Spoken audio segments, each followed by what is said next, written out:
Elensila lumenamentielvo, a star shines on the hour of our meeting. Hello friends and Narelon Starfire pronouns he, him, welcome to the stream. It's Tuesday, which is Minecraft Day, isn't it? So I'm running a little bit late. Minecraft had to update itself. And also I was chatting about, fighting girlfriend in the Kira Chats Discord. I was posting some photos. I was posting them in my Discord if you're in there, exclamation mark. Discord if you're not, but you're interested. So I finally finished that Imperial night and I've took some photos. I had to clean them up a bit, as the night's too big to sit in my normal white background that I do, so I had to take the photos that showed a lot of my chair and then add white background. It was a whole thing.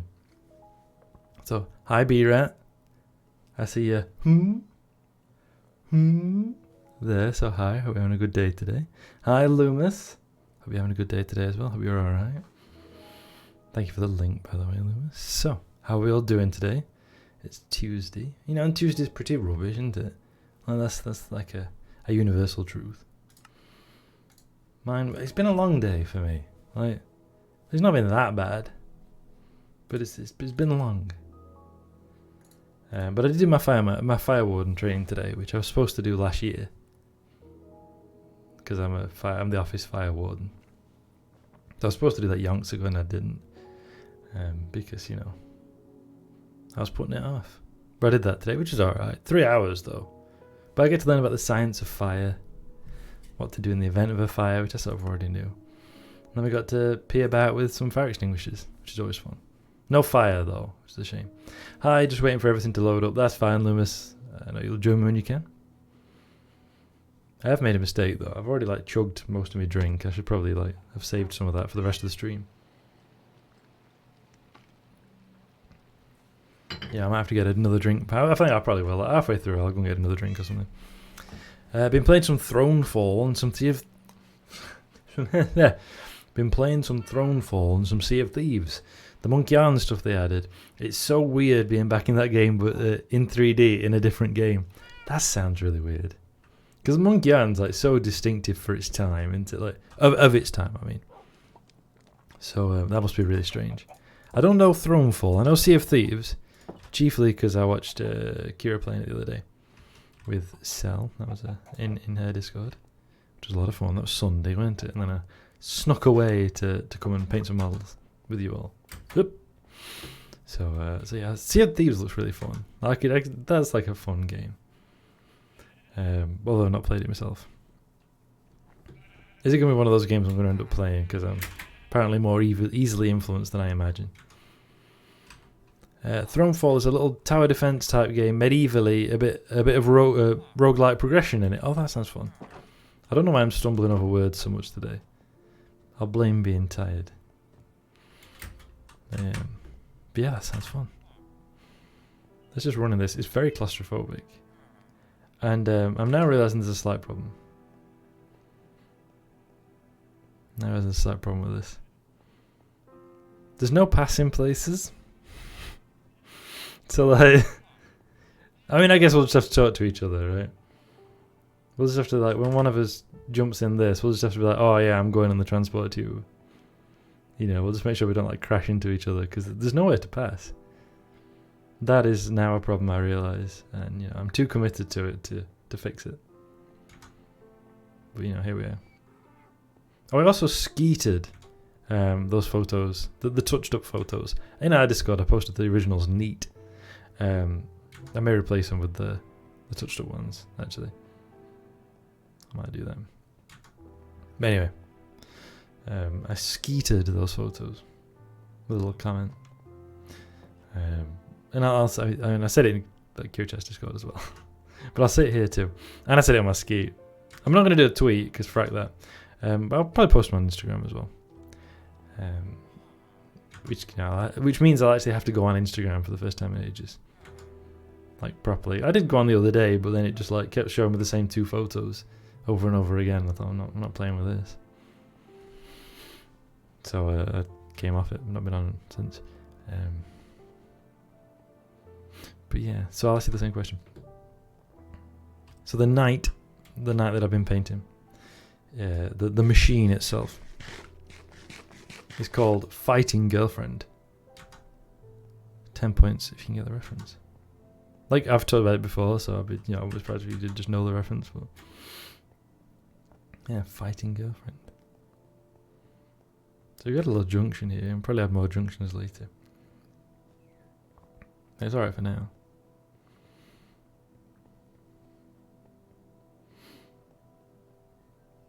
I guess, does it end there? Yeah, because I don't know how to actually return. I mean, I guess we don't need to do a loop, right, is the thing. Like, we don't actually need a loop, it's not a track. Like, you can just turn your boat round and come back, kind of like they do on some canals, where they have those little basins. Where you can turn your canal around, your barge around and go the other way. I have mixed feelings about canals. I love to walk alongside them. Well, not always, depends. When I was at, me and Asma did the Warhammer tournaments, we went, we'd got some time between matches, we'd finish this game quite early. We'd not messed around, which is also part of my thing. We packed away very quickly. And Asma said, come and have a walk down Big Canal. So we went down for a walk Big Canal. But it was one of those like urban canals, right? Where it's just concrete, right? You're just in the middle of a city. It just happens to be a canal. And the water level like right up beside the towpath. And of course canals are always murky and dark. And it were a narrow towpath. And it just made me really nervous. I was like, am I going to fall in? Like, what's happening here?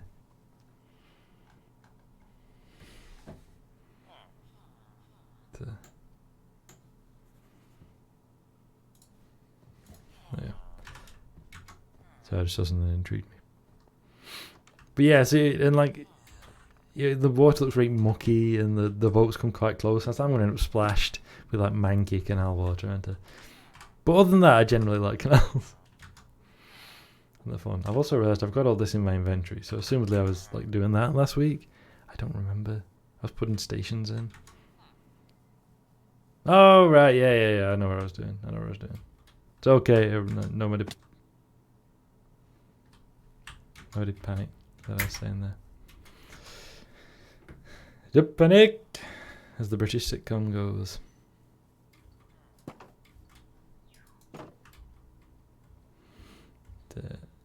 That was a reference to Dad's Army, which I've talked about before, which is a sitcom not without its problems, shall we say. I don't need this. I don't need all this fencing anymore, actually. But yeah, it's a sitcom not without issues. I can take that down as well. But it's very funny, largely. It's made between the mid to late 60s, late 60s probably, into the. I've got this fencing all the way up actually, and I'm just like knocking it all down. Was some of this fencing here before? How much of this fencing was here before? Did I just knock down a lot of fencing that I shouldn't have done? But yeah, it's set in the Second World War. It's about the Home Guard, which was a force in the UK, whose job was to like hold up the Nazis until the British Army could counterattack in the event of a Nazi invasion of the UK. It was generally like a known thing that had the Nazis invaded. The Home Guard couldn't really have done a lot to actually stop them. So their job really was to just die and thereby delay the Nazis. That's genuinely what their purpose was. Which is a bit... And they knew it, right? They were called Dad's Army because they were mostly made up of men who were too old to join the British Army, too old to get called up. And at the beginning of the war, for a chunk of the war, the maximum age was 45 to get called up into the British Army, or the armed forces in general. But as the war went on, it became 50. So it was known as Dad's Army because these were people who were over 45 or over 50 who did that. And it's a very funny sitcom. It's got a lot of heart to it, in that it's about these older men. I mean, a lot of them are meant to be in the 70s and such. These older men who are willing to die, to save people from the Nazis, which is great.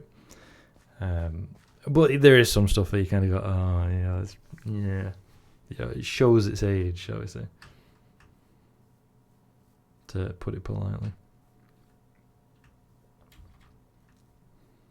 For an idea.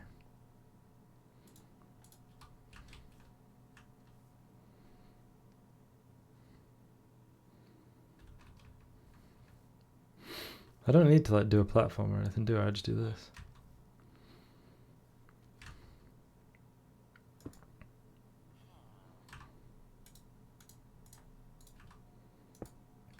There you go. There's your platform. Beautiful. I'll put all the platforms in as we need them. I don't think we need any right now. I can do that. But yeah, there's definitely some Yikes stuff in Dad's Army. And probably if I watched it again now, maybe I'd be less charitably inclined. But when I was depressed, I watched an episode. You know, I still live with Mum and Dad. It's when I was at uni. And we watched an episode every dinner time, me and my mum. They're like 20 odd minutes, nearly half an hour. And it was a really big help to me when I was depressed. Because it gives you a laugh, it distracted me. We used to watch it when I was having my dinner because, for whatever reason, I think because you do a depression, it can be harder to eat, can't it? It can be harder to want to eat and everything. And so having something to like occupy my mind allowed me to just kind of stay relaxed and have my dinner.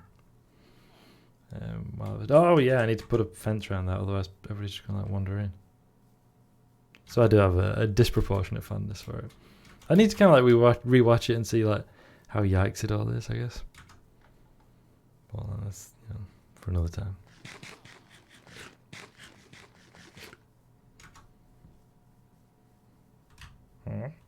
What are they planning?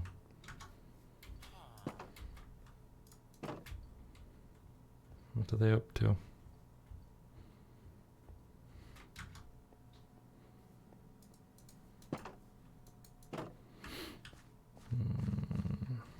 This way. But it looks really neat like that. Alright. Here's what we're gonna do. Here's what we're gonna do. Whoop, I didn't mean to do that. I mean, not that, that's not what we'll do.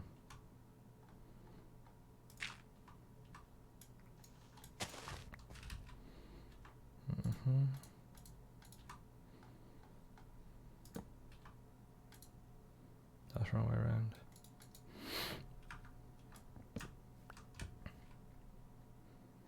I don't know the gates just hover. If you just put them there. That looks terrible. That's atrocious. Alright, let's try this. No. There we go. And if we build that up a little bit, that'll look alright. There we go, look at that. I kind of love it, that's atrocious. Fantastic. 10 out of 10, no notes.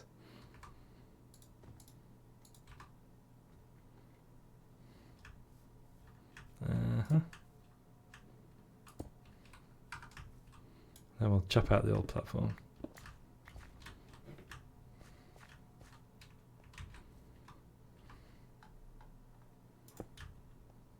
There we go. In fact, it's never going to align neatly.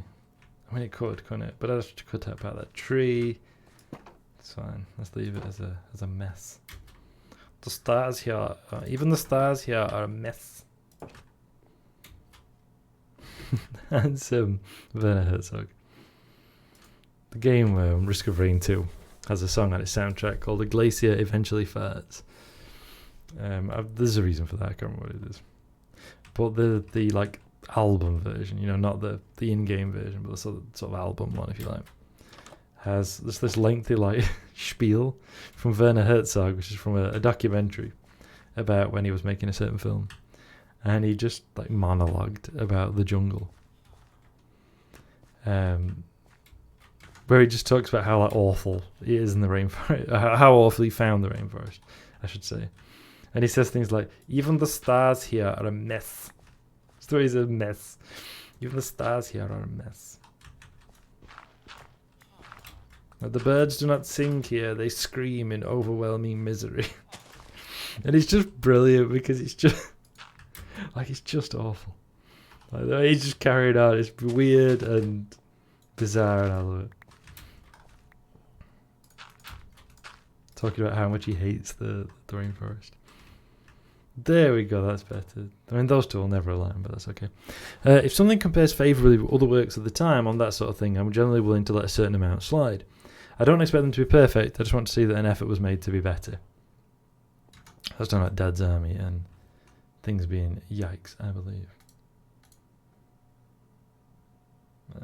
There you go, I'm just making sure that I'm not lagging, because I have this, like, when I'm not doing, like, getting the if when things are a bit quieter or whatever, I'm always worried it's gonna be like that time when I'd got massive lag for no reason. I didn't realise that chat was like 3/4 of an hour behind what I were actually doing. Yeah, I mean, it's not bad, Dad's Army, in a lot of ways. I'd have to rewatch it. And I think you make a really good point there, Loomis. That, like, how did it compare to its time? Is it standard? Is it better? What's going on there? And that's a really good point. And I'm honestly not 100% sure with Dad's Army, I think there's lots of ways it's very good. I don't think, off the top of my head, kind of remembering as I can, that there's a lot of like really bad stuff in it. Like, I don't remember, at least, there being a lot of really bad stuff. I don't remember much Yikes stuff, but it's been a long time. Yeah, there's a couple. I know there's definitely a couple of bits where like Mandarin used as a sort of derogatory term for gay men to describe Sergeant Wilson. That's like in one episode at least. And like, sure, I guess you can say, well, Captain Mandarin, a bloke trying to be a manly man in the 40s probably would have said that kind of thing about someone who wasn't concerned about trying to be all manly. Yeah, maybe, but it doesn't make it okay to do. That, off the top of my head, that's the only thing I can really remember. I bet the episode with the IRA in it is rough in hindsight. But I barely remember that episode at all. I'll say mostly I think it's okay. Usually, when somebody's nasty about somebody else, they learn their lesson by the end of the episode. Like when it turns out Private Godfrey, was a conscientious objector in the First World War. And everybody's like awful to him because they call him a coward and everything. And then, of course, it transpires that he was actually a stretcher bearer and was very brave. And like got the George Cross or whatever for his bravery. And everyone then kind of apologises to him, and it all works out in the end. And of course, Godfrey doesn't bear a grudge because that's not what he's like. Obviously, the Germans get stereotyped a lot, but I mean, the Nazis. That's what's really being stereotyped there. It's Nazis, isn't it? I think Uhura is the gold standard for that. Yeah, absolutely, absolutely. Like Dr. Mbenga is another good example, but he's only in like he's in a few episodes, but not many. But yeah, Uhura is absolutely the thing. I mean, assuming that what Nichelle Nichols said about being, talked to by Martin Luther King, where she said, he was like complimenting on her role in Star Trek, and she said she wasn't that bothered about doing it anymore because, she's kind of done it now. Like, she didn't have a lot to do, kind of thing.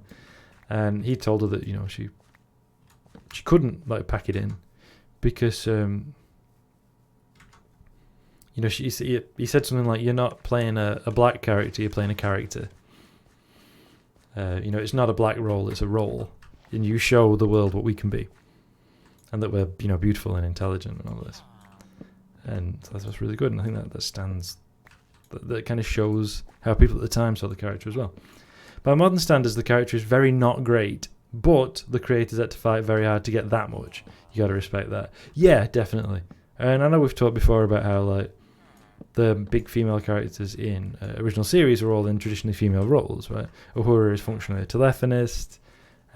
Yeoman Randy's a secretary. Nurse Chapel's a nurse, but they're still given like very often strong roles, strong characterization, and especially, like you say, with Uhura as a black woman, it really is remarkable that stop stealing my melons, stop it. Look at him, just waiting for his opportunity. Look at that. Stop it! It's theft. But yeah, absolutely, and I like what they've done with Uhura in Strange New Worlds. And Dr. Mbenga, actually. Oh no, dang it. I really like what they've done with Dr. Mbenga. In Strange... I've not seen Series 2 of Strange New Worlds though, so, please no spoilers if you have.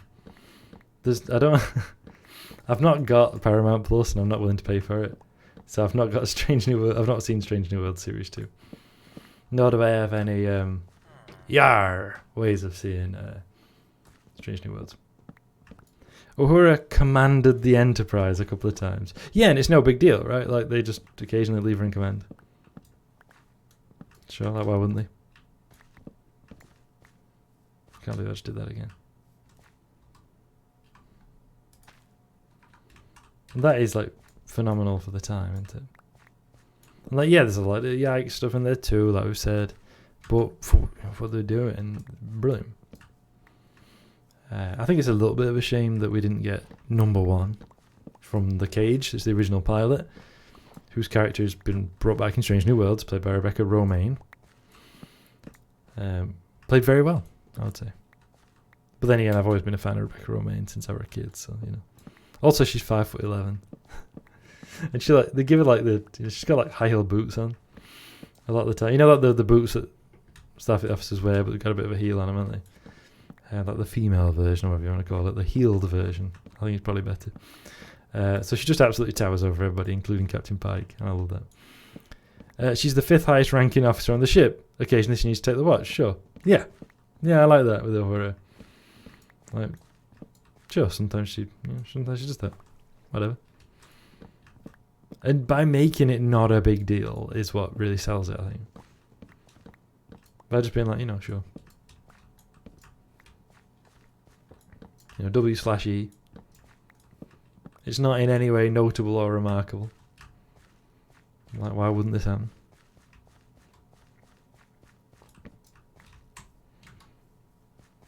Which I think is the really good bit about it. I wish they'd done more with it, but they did everything they could, and sometimes a few things that they couldn't. Yeah, absolutely. And I know it wasn't actually the first interracial kiss on telly, but I even like, for all that he is, I like the fact that Shatner spoiled the shot that the network asked for where they didn't kiss. Like, you know, they're compelled by aliens to kiss each other, Uhura and Kirk, and Shatner supposedly the network were like, oh, we don't know about this. Let's film 2 versions. And Shatner spoiled the shot where they didn't kiss, so they had to use the other one. Assuming he's not lying. Or assuming the people who said that aren't lying. It's not just him. So, you know, good on him for that, for all his flaws. Which are many. Like when he claimed that Star Trek wasn't political. Shatner, please. You were in it. What's wrong with you? Like you were in the Star Trek. Why do you not realise? Shatner's kind of Shatner, I suppose. What are these up to? What are you up to? Somehow villagers standing like waist deep in wheat is ominous. Like, what are you up to? Is someone going to get sacrificed? Is that what's about to happen? You have to wonder. Shatner's just if BoJack Horseman was real. You know, I've never actually seen BoJack Horseman. It's the dude with the horse head, right? I've heard good things about it, but I don't actually know what it's like. I know only that I know nothing when it comes to BoJack Horseman. I think another thing I will say about Shatner is Kirk, like, all the way he plays Kirk is actually better than we generally remember. It's really good, but a very difficult watch in places. Oh, that's interesting. I'd be kind of curious, but I don't like probe too much. But I'd be kind of curious about, you know, in what ways it's a difficult watch. Do we have a hoe? Yes, here we are. You want a hoe you can rely on, don't you? Hard to come by. I'll let him moan him. But yeah, like I watched, I watched a specific episode of the original series with my mum and dad the other week, in order to like line up an episode of Strange New Worlds that heavily references it. And after we'd watched it, my mum and dad, first of all, were like, actually, that's a brilliant episode. Like, you know, we all think of the original series as being rate goofy and silly, but actually that's really good. It's like hard hitting. It's well shot, well directed. Like, yeah, it's still very much of the 60s, but like, it's really well done. It's a great story, and it's really well acted. And actually, Shatner's acting is spot on in that episode. Like, we have an image of him being, like, super hammy, don't we? Which, like, he could be, certainly. But when called for, he could actually, you know, he could actually do a good job. But also, like, you know, Frank Shatner. The dude's awful. He's like a transphobe too, right?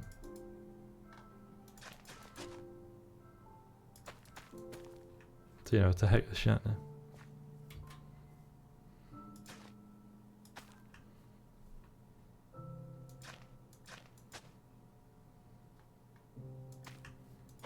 Although, I mean, obviously I also know that the original series could be really goofy as well. And like, for every really good episode, you've probably got a goofy one. Where like the ship gets menaced by a giant puppet or Abraham Lincoln's head or whatever.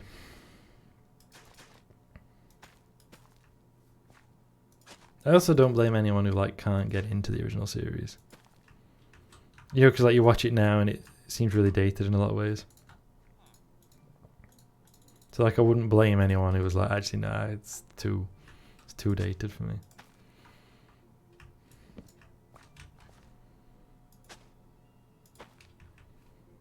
You know, because the styles change, don't the aesthetics change and whatever. It depends what you're used to stylistically as well. No, I don't put one there, do I?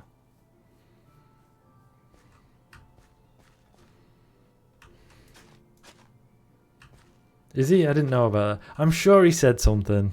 I can't. Like, that's the thing I've got in my mind. Did he? I don't think he was like.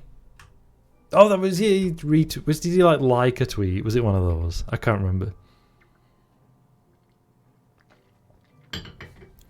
Upsetting, but not as surprising as I'd like it to be. I mean, I feel like I'm defaming him now because I can't provide proof.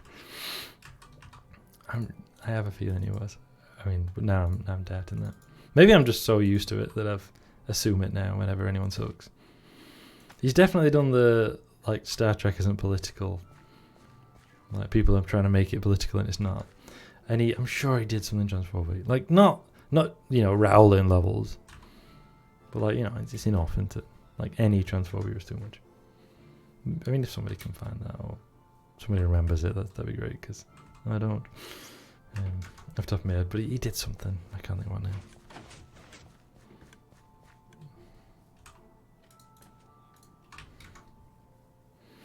Yeah, it's. Well, I can't remember what we were talking about the other day when we were on about British celebrities and being like transphobic or something. I don't know he's Canadian, but like, we were on about British celebrities being transphobic, and B-Rat said it was worse than a coin toss at this point whether they would be or not. Yeah, unfortunately. And I think that's when I said that is that when I said that it's because they all come from the same class? Yeah, you remember that, B-Rat? Yeah, that was a good one. But yeah, it's because like all the celebrities in the UK come from the same class, and for some reason that class has decided to be awful. I mean, be more awful than it was before, which is already significantly awful.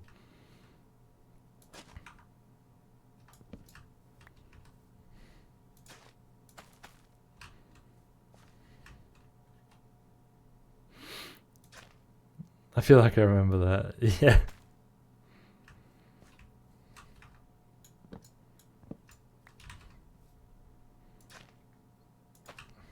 Yeah, it was like it was on one of these streams. I forget wait. Was it models? Was it Minecraft? It was like one of the two. I also now realised that like that's my streaming content. It's models and Minecraft. Like, I could subtitle my stream models and Minecraft. Narelon Starfire, models and Minecraft. Like, I feel like there's brand in there, but it's also limited. Hold on.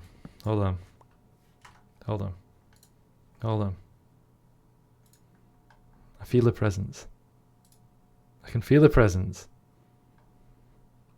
I feel like there's a presence here tonight. Hello? Is there anybody there? Hello.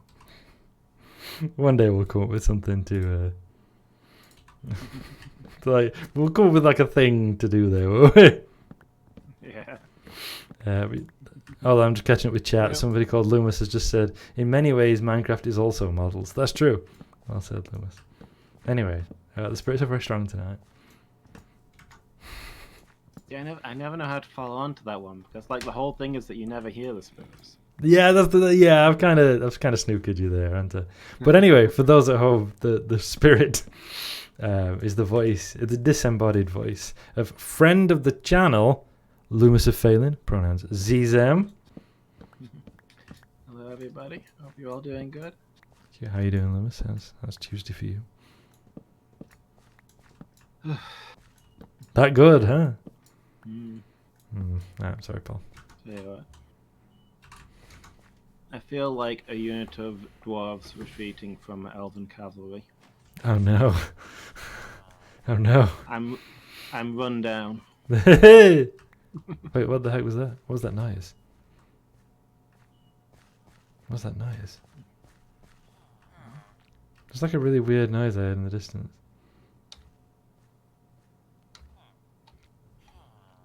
Yeah, I'm not gonna get into it on stream. Some of you will know vaguely. I've had a couple of days, and like my health is suffering as a result. So I might end up muting myself and using like in-game text later on because my voice is a bit bad today. Yeah, sure. Yeah, do whatever you need to do. I'll probably not stream too late tonight if that's alright, because I'll get up early in the morning for work, so like, you know, a little bit earlier than normal, so Sure. yeah, like between 10 and quarter past something, should I say something like that? Instead of like 10:30ish. Yeah. That's somewhere around there. I know, because if I say we should finish early but don't specify, that's unsettling. Because you're like, well, I'll be finishing soon, not later. Like, I get that. Well, good night. Yeah, there's like, you know, whenever somebody does that, it always leaves me on edge. If somebody like, you know, if like, you know, when, like, you're a kid and your parents like drag you off to some relative, and they'll like, you know, they'll say, "Oh, we'll be going soon," and they sit talking, and you're like, "How soon is soon? Like, can I relax? Can I go to the toilet? Can I have a drink? Or are they going like right fracking now? Yeah. What is this?" And it just leaves you feeling really unsettled. I actually explained that to my mum not long back. And like, mum now, like, he's always careful, if not that we're in that scenario again, but now doesn't use those kind of vagaries, and I really appreciate it.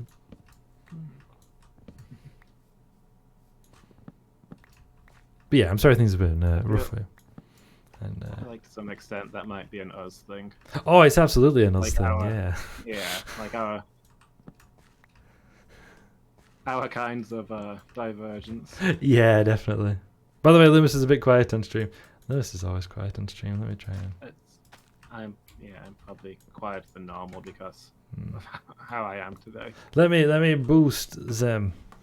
Thank you, B-Rap, by the way. Thank you for... I mean, I know I was like, Lewis is always quiet, but no, thank you. I actually appreciate it. That was... My jovial response was undeserved. Let me boost Loomis. Oh, well then. Can you speak some more? Sure. Or maybe not. I mean, that'll do. Might just start coughing instead. I mean, that'll do though. That works for our purposes. You know, like, you know, talk, cough, like whatever. Just like make noises into the mic. But thank you for telling me that, be right. Yeah, thank you.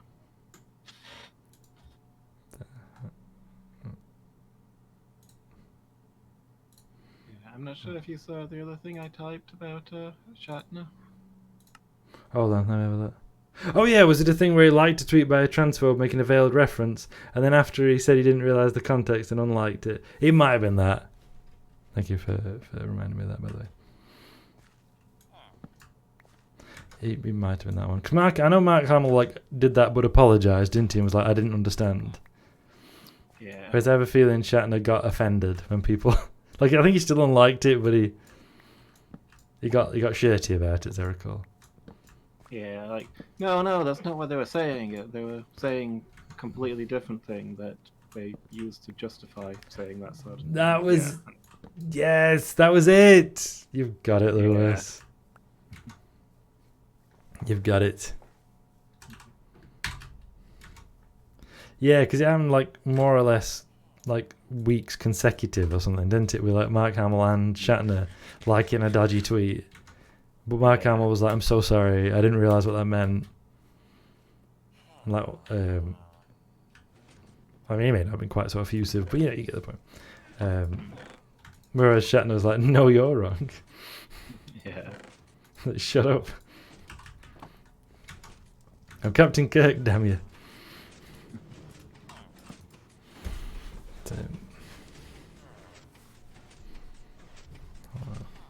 Well, if you are still quiet, I have got other shenanigans I can get up to.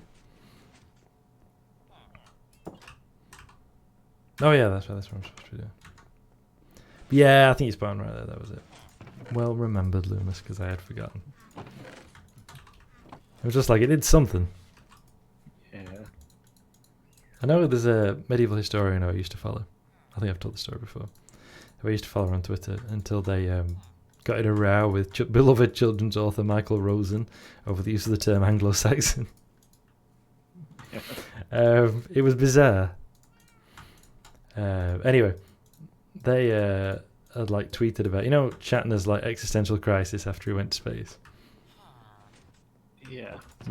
Where after he came back from space, he was like, I thought it was going to be the highlight of my life, and it was absolutely terrifying. Like, space is an endless void which we have no place in. Everything that is warm and good is down here on our world, and space is awful and cold, and it didn't feel like a celebration, it felt like a funeral. And this historian said actually that they really respected him for that. That was very human. It's kind of funny, but it's very human, and for all he can be, it was a moment of like vulnerability and something like that. And he blocked them for it. And afterwards they were like, I was being nice. Like, I wasn't mocking him for it. I thought it was genuinely quite touching. But yeah, Shatner apparently did not. I still don't think he talks to George Takei either. For some reason they hate each other. Yeah. Like, I don't know why, but I'm mildly there for it.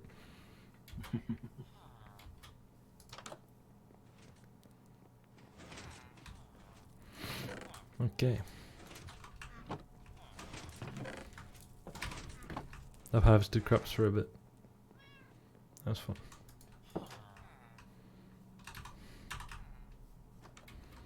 Yeah, I should harvest more crops. I don't really know what I'm doing today.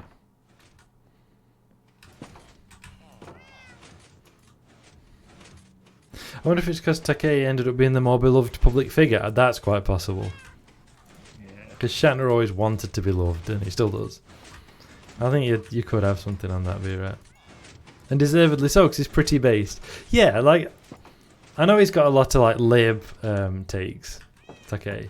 You know, and he's like, we just need to vote Democrat and get the Republicans out. But in a lot of his like social stances, he is pretty based, absolutely. I'm always torn on Takei. Because he'll say something like supporting, I don't know, trans kids or whatever. And you're like, yeah, get him, George. Go on. And then he'll be like, and that's why we need to vote for Biden. And you're like, damn it, you've ruined it. Which, I mean, alright, I get it. I get that's where he's coming from and everything. And then occasionally he'll just talk about his like, he'll condemn fascism by talking about his childhood imprisonment by the US, which is quite nice.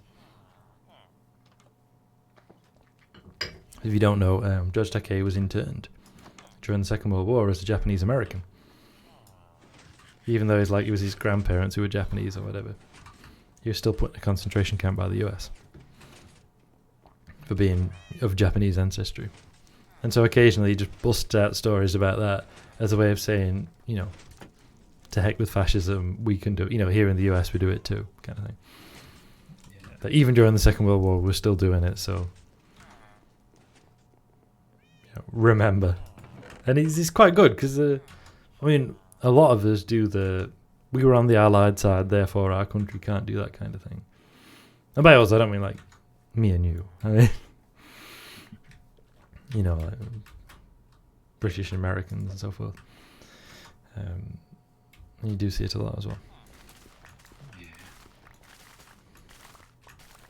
And of course, you know, I've probably talked about it before, but like, people imagine, I've got this, like, fascism is when Hitler or something. Which, of course, it's not. There's so much more going on than that. Yeah. I know he's a controversial figure to people on the left, but I really like that. Sorry. Not Hitler, no. I'm not Hitler. That show us some words you put together. Like, I'm not on about Hitler. Let me finish my thought.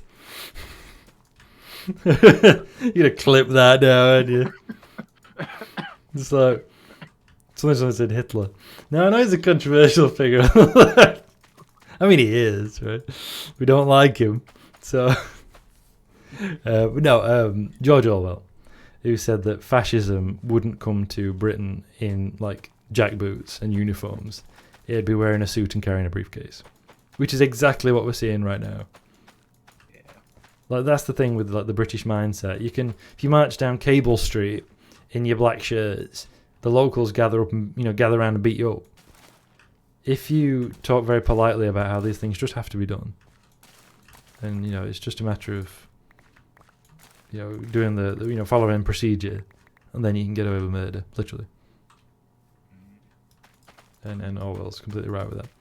Unironically, that reminds me of Kwame Ture criticising people who are like, I was there but aren't organising further after that event. Yeah, absolutely. I've heard it said that Kwame Ture never missed. Or misses. I actually don't know if they're alive or not. That's bad of me. I think so. Yeah. I was like, suddenly I was like, oh. No, it's anywho, but yeah, absolutely. Like it's very easy to kind of like cite those moments as though they're like all defining, aren't they? Yeah, we fought fascism that one time. So tick. Yeah. Rather than it's an ongoing process because they keep cropping back up. Like you'd think they wouldn't, because you'd think they'd kind of look at fascism and go, "Yeah, that were awful, wasn't it? Look at that." But nah, they just keep cropping up. I mean, even in the UK, there was like a resurgence of fascism in the 60s. Like, we just fought them. Like, Oswald Mosley himself came back. He's like, again? Like, what? Were they running out of storylines? So they had to, like, bring back a villain from a previous series? And, like, to be honest, Mosley feels like a recycled villain. Like, he weren't that popular, but, like, the writers needed a villain for that episode. So they brought him back, and everyone's like, oh, yeah, it's that guy. Like the crystalline entity in Next Generation. Yeah. Like, nobody wanted that back. There's one or two things I was confused about with regards to Kwame Ture a year or so ago, but a lot of it is just context and history that I was missing, I think. I don't recall the specifics. Yeah, I'll be honest, I'm not super well-versed on like, all the details about Kwame Ture. Just bits. I probably should be more so, actually. But that's also true about a tremendous amount of stuff that I'm not willing to admit to. I think there's a trader somewhere. Maybe they've got blue eyes.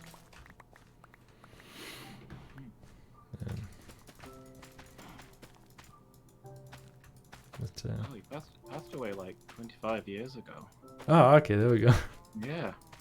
Okay. It says a certain thing because I thought he was still alive because honestly, everything he says sounds so modern. Yeah, that's a really good point. Like it fits so well, doesn't it? Yeah. That you'd think, yeah, this is about now. Ah, 25 years ago. Wow, that's. Yeah, like I could believe he was saying those things last week. Yeah. And also 25 years ago is the 90s, and I don't want to think about that. 25 years ago, that must surely be the 80. Oh. Oh no.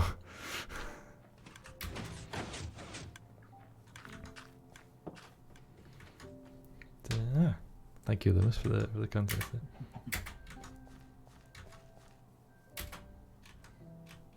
Where was that llama? I heard a llama. I can't find the llama. Oh, I found him. Ashy dirt. primrose, red mushrooms, pumpkin seeds, seaweed, and green dye. I mean, none of that's what we want, is really. it? Begone, friend. You bring us nothing but tat. Come back with a real trade.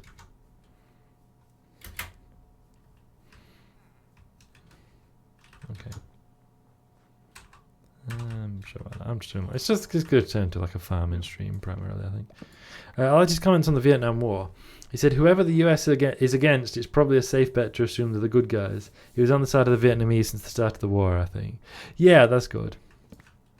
Isn't it funny? I always feel like we've got to add caveats. But yeah, I think that's a good way of doing it. I know we always like, and the caveat we always have to add is and it's simply because there are some people who kind of think that if you're against the US, you must be the good guys, right? Like and I'll be honest, I'm thinking of a very. I'm not going to name him because I'm not getting into drama, but it's someone who's like a known leftist on Twitter. I don't know if they're an ML or what, but they like to pose in Moscow next to the Kremlin, that kind of stuff.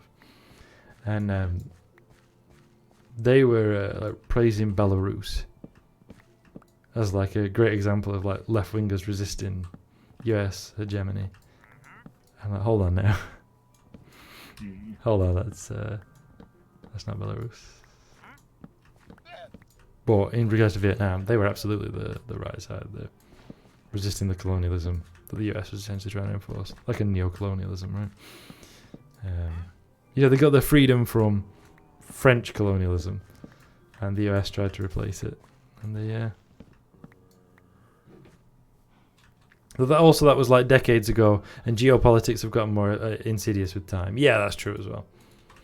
That's absolutely true. Sorry, what were you going to say there? Let me cut you off. It's amazing how much making your own bed went off in that period. Yeah. It is, isn't it?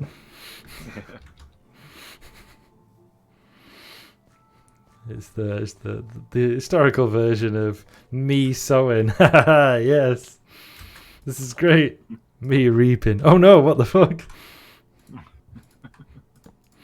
It's but yeah, that's a good point. And I wasn't like picking on you there, B-Right. I was just like making that clarification simply because of that thing I've seen where people are like, well, Belarus doesn't have a lot of private industry. It does, by the way, but just not in the way that they, not like American companies. It still has like private industries and stuff. Some of it is still nationalized, but now instead of like giving its profits to the country, it gives it to like the friends of Alexander Lukashenko.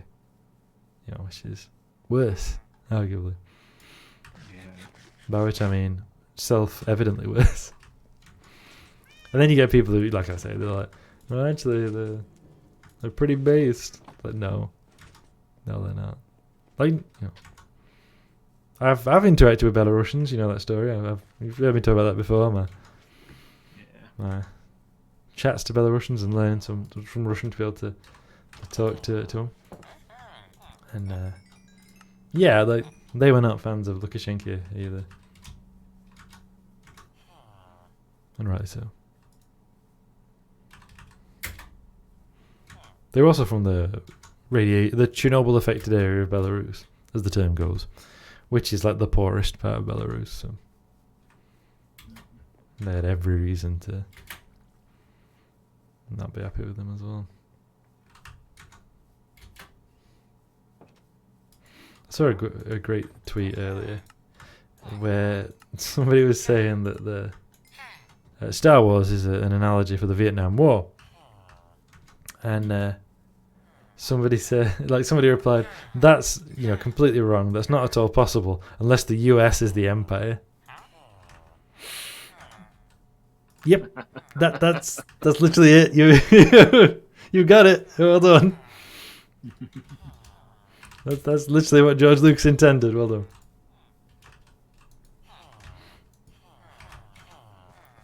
That's absolutely it. Lucas himself explicitly said so. Yeah, absolutely. I really like that interview. Where the one with James Cameron? I think so, yeah. Sorry, go on. I interrupted with excitement. George Lucas explains that, like, Star Wars was a it was a reference to the Vietnam War, and then the interviewer corrects him that it's about the American War of Independence, and George Lucas corrects him, and they just go back and forth. Yeah. Each time George Lucas makes a point, he refers to Vietnam, and each time the interviewer makes a point, he refers to the War of Independence. Yeah. Oh, it's a brilliant. I leaked that in our Discord, did I? I didn't know anyone. I didn't know anyone watched it. Brilliant. I've just got a comment to read of Beer Rats, and then we'll talk more about that. Whew. I finally got to the next checkpoint in this Monkey Island story. I think if it weren't for nostalgia, this would be an incredibly frustrating questline. It's full of, there is only one, sometimes very obscure solution to the puzzle. Oh, I never liked them. I also didn't know that Sea of Thieves had a questline. I had questlines, so I'm learning today. I don't think it originally did. Oh, okay. That makes sense. But yeah, the interview we're talking about is James Cameron interviewing George Lucas, and they're talking about Star Wars. Star Trek, you guys. So much Star Wars. And George Lucas is like, oh yeah, 100% is about Vietnam. Like the rebels are the Vietnamese, the empire is the US. Like it's 100%. Like I couldn't make it clearer. This was always my intention, etc. And James Cameron's like, well, isn't it more like the empire is the British and the rebels are the Americans, and it's the American War of Independence? And George Lucas is like, no, it's not. It's Vietnam. He's like, yeah, but it's kind of the War of Independence, though. No. And they just go back and forth, like you said. It's fantastic. Like James Cameron's absolute, like, steadfast refusal to admit that it's not about the American War of Independence. Yeah. That mindset, by the way, is how you end up with The Patriot as a film. Yeah. Sorry, Carol. As well, it's like he starts out trying to saying that it's about the War of Independence, and then when George Lucas isn't biting, he starts. Like, the part that really gets to me is he tries to he keeps giving these nudges. Yeah. So he's trying to remind George Lucas of what he's supposed to be saying there. You're not supposed to say that it's about Vietnam. Yeah. And George Lucas is just absolutely not playing along with it. Yeah, and he is not going to toe the line on that. And you can really see it as well, can't you? Like he's very definitively being like, no, this is not it. No, yeah. Like he's not. Like I think he knows what's happening. Yeah. And he's just refusing to go along with it. He's like, no, not at all. Like he's not rude or anything. Like he's kind of like, I can see what you're saying, but no. Or like he says a couple of like sort of, I don't know, he's like appeasing things. Like I can, that's your take on it or whatever. But then always goes, but. Yeah. But it's not about that. I love when people are talking. Cameron's clearly trying to steer the conversation in a certain direction, and is visibly frustrated that George Lucas just won't do it. Yeah, like he's making a real effort to get George Lucas to talk about how the Empire of the British, the rebels of the Americans. No, he's not. He's not going for it at all. I love it. Yeah. There's tall tales that are themed and very focused quest lines. Thank you, Bira. When I saw it, Kira and Cell playing it the other day, I saw a reference to Tall Tales, but I didn't know what they were. I thought they were just like log entries or something. But yeah, I love it when people are just blunt about these things. Like that woman, I'm literally a communist. Yeah. I love that stuff. And good on George Lucas for not giving in to, big director James Cameron. Because he's also a big director himself. Yeah. But, there's a lot of pressure there to be more American. Like more pro-America. And he's just like, no. The Americans are the bad guys in that one. It's very funny interview. Yeah. But when I say that's how you get the Patriot, well, I mean, obviously, obviously, I don't know how familiar people are with the Patriot, the film. If you are very familiar with it, I'm sorry. It's a terrible film. Like it's awful. Like it's really bad. Not familiar with it. I don't watch many films. Yeah, you're not missing out by never watching The Patriot. Why is there all like a load of random wood in the what do you call it? The hoppers. It burns, I guess. It Oh, won't that's cause true. any problems. That's true.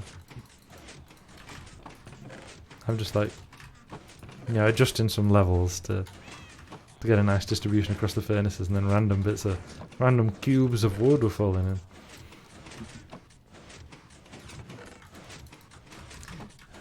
But yeah, I wonder if... I'm just trying to figure out how the... I mean, maybe some fell into the hoppers? I don't know yeah, if we would have been chopping wood anywhere near there. yeah. That's what I'm like. How would we have? I don't know. Yeah, whatever.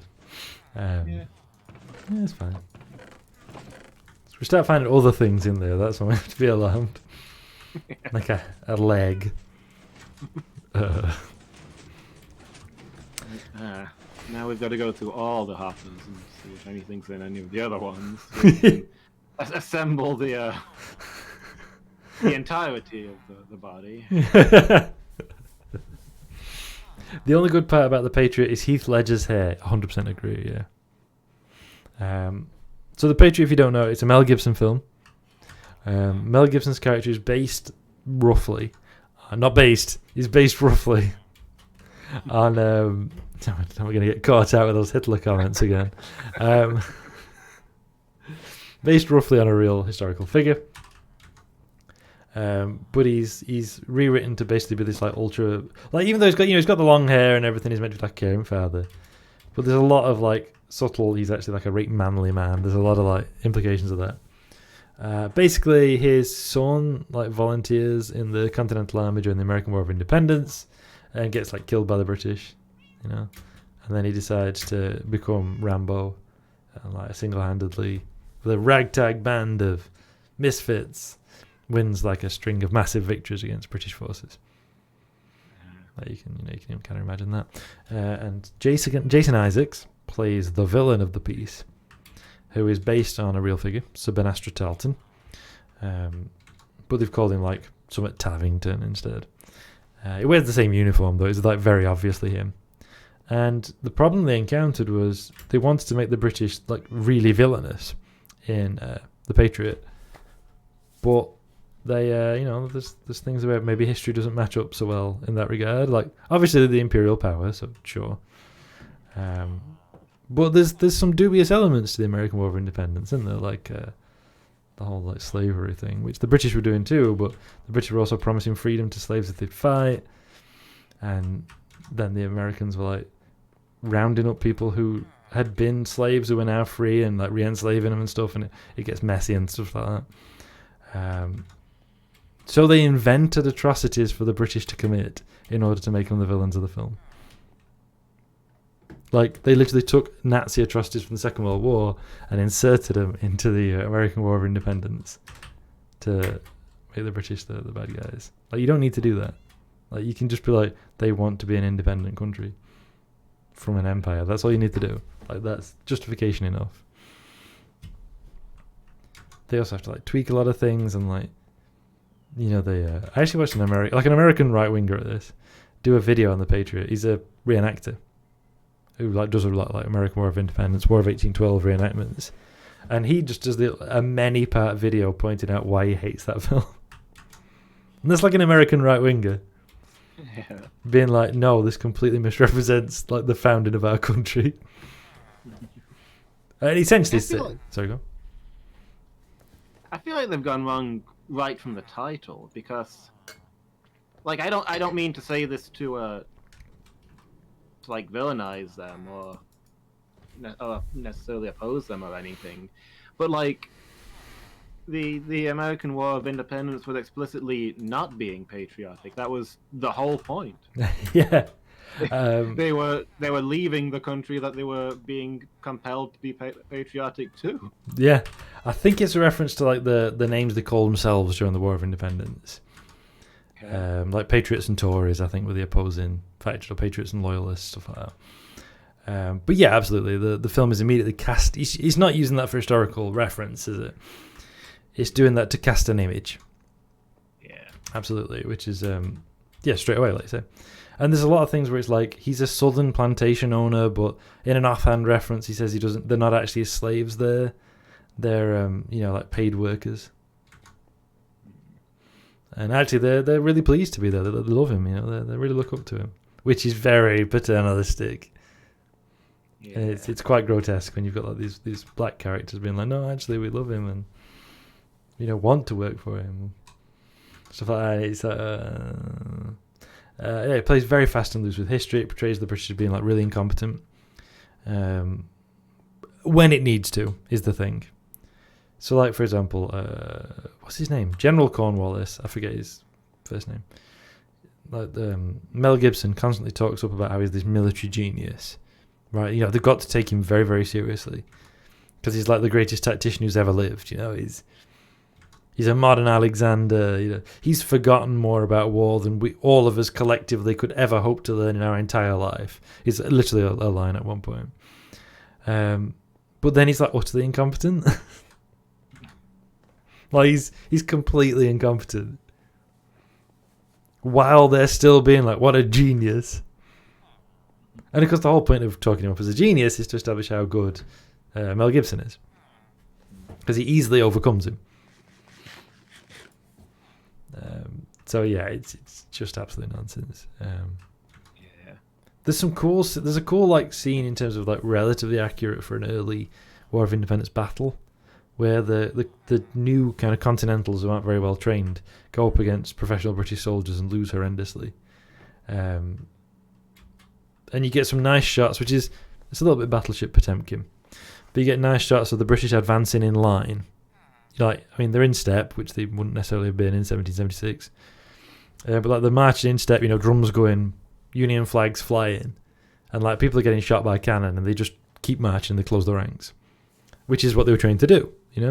As the revolutionaries are getting more and more nervous, they're like firing off shots, and then the British stop with 30 yards away or whatever, and just fire massive volleys at close range while not being remotely bothered by the return fire.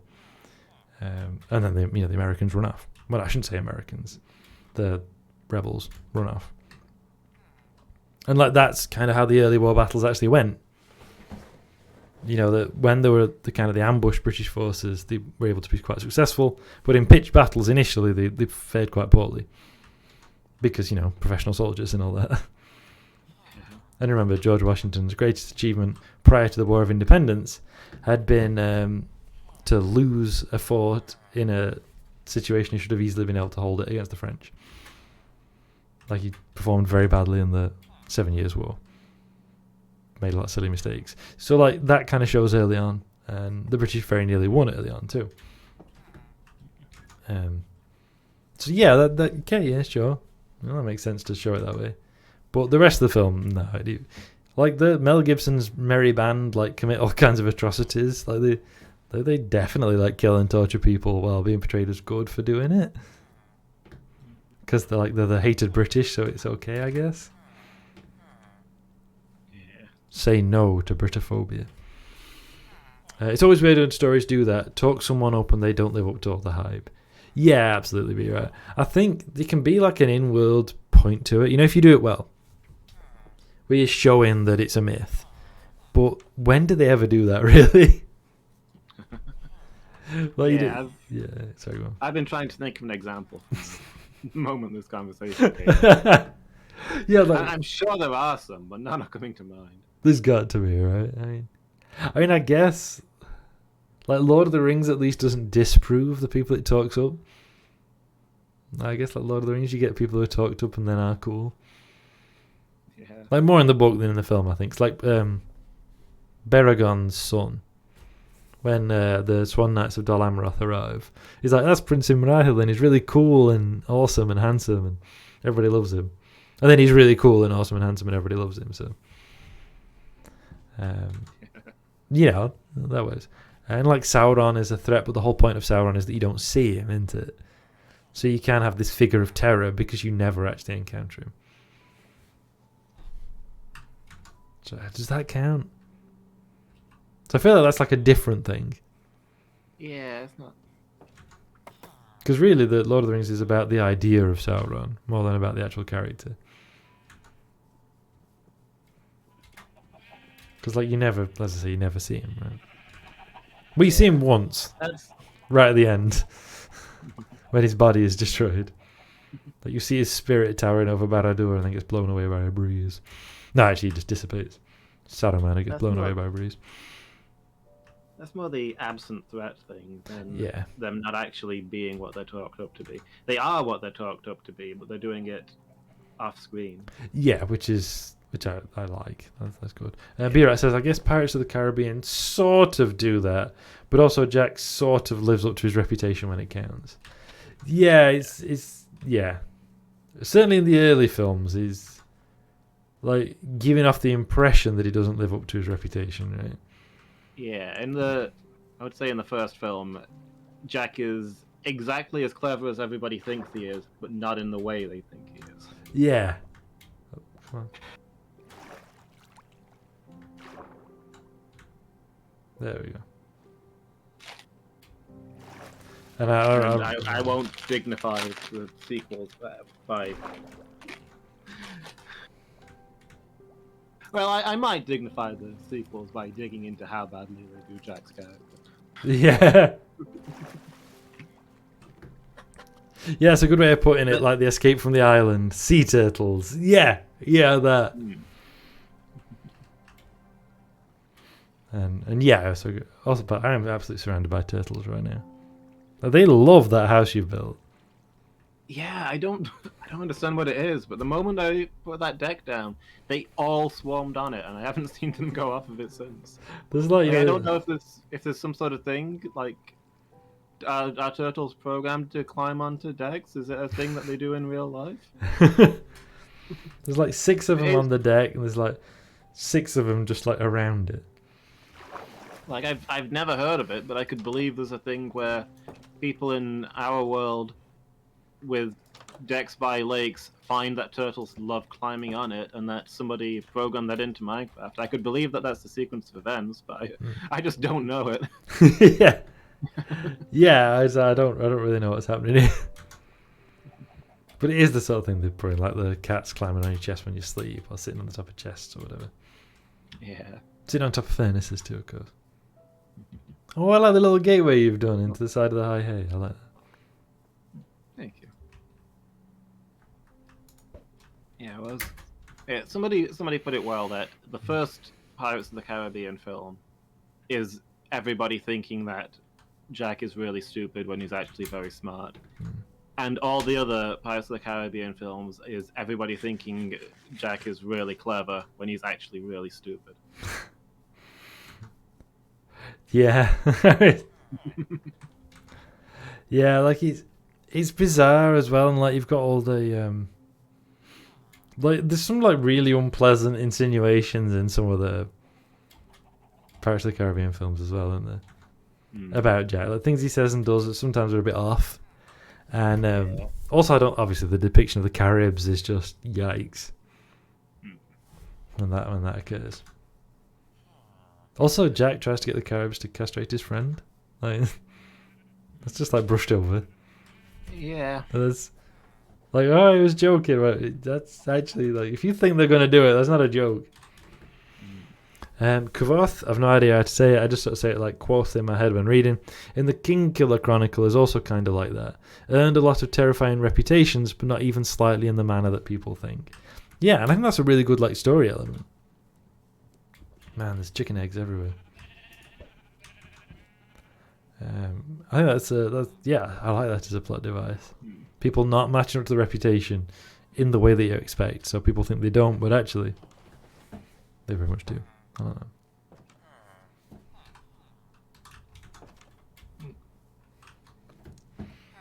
I feel like last note on Pirates of the Caribbean. I feel like Jack's character in the sequels, it's like he's written by somebody who watched the first film and didn't get it. Yeah. Like they thought that Jack was supposed to be a comedy relief character who solved everything by getting lucky, and didn't realize that he's feigning that while actually being clever. And then they wrote him as the bumbler. comic relief, who bumbles his way through every problem. Yeah, I think that's fair. I think it's also that problem that so many sequels have, where here's a thing that people liked in the first film or teleseries or whatever, so let's really do that for the sequels. Yeah, even though the reason it worked well is because he only had a little bit of it. Yes, absolutely. Like, you see it in a lot of comedies where it's like they drop the straight man because because the comedian's the one that everybody likes, except the the comic's only funny because he's got the straight man to back him up.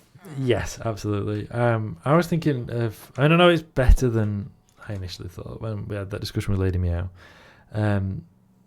Guardians of the Galaxy. I've not seen the third one, but like, Well, I didn't know there was a third one. it's just coming out. Apparently, it's very good. Okay.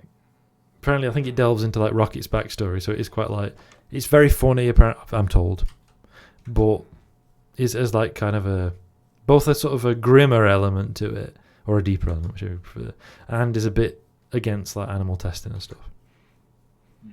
So I mean, it should be, but you know what I mean. It's nice to actually have someone do that. Yep.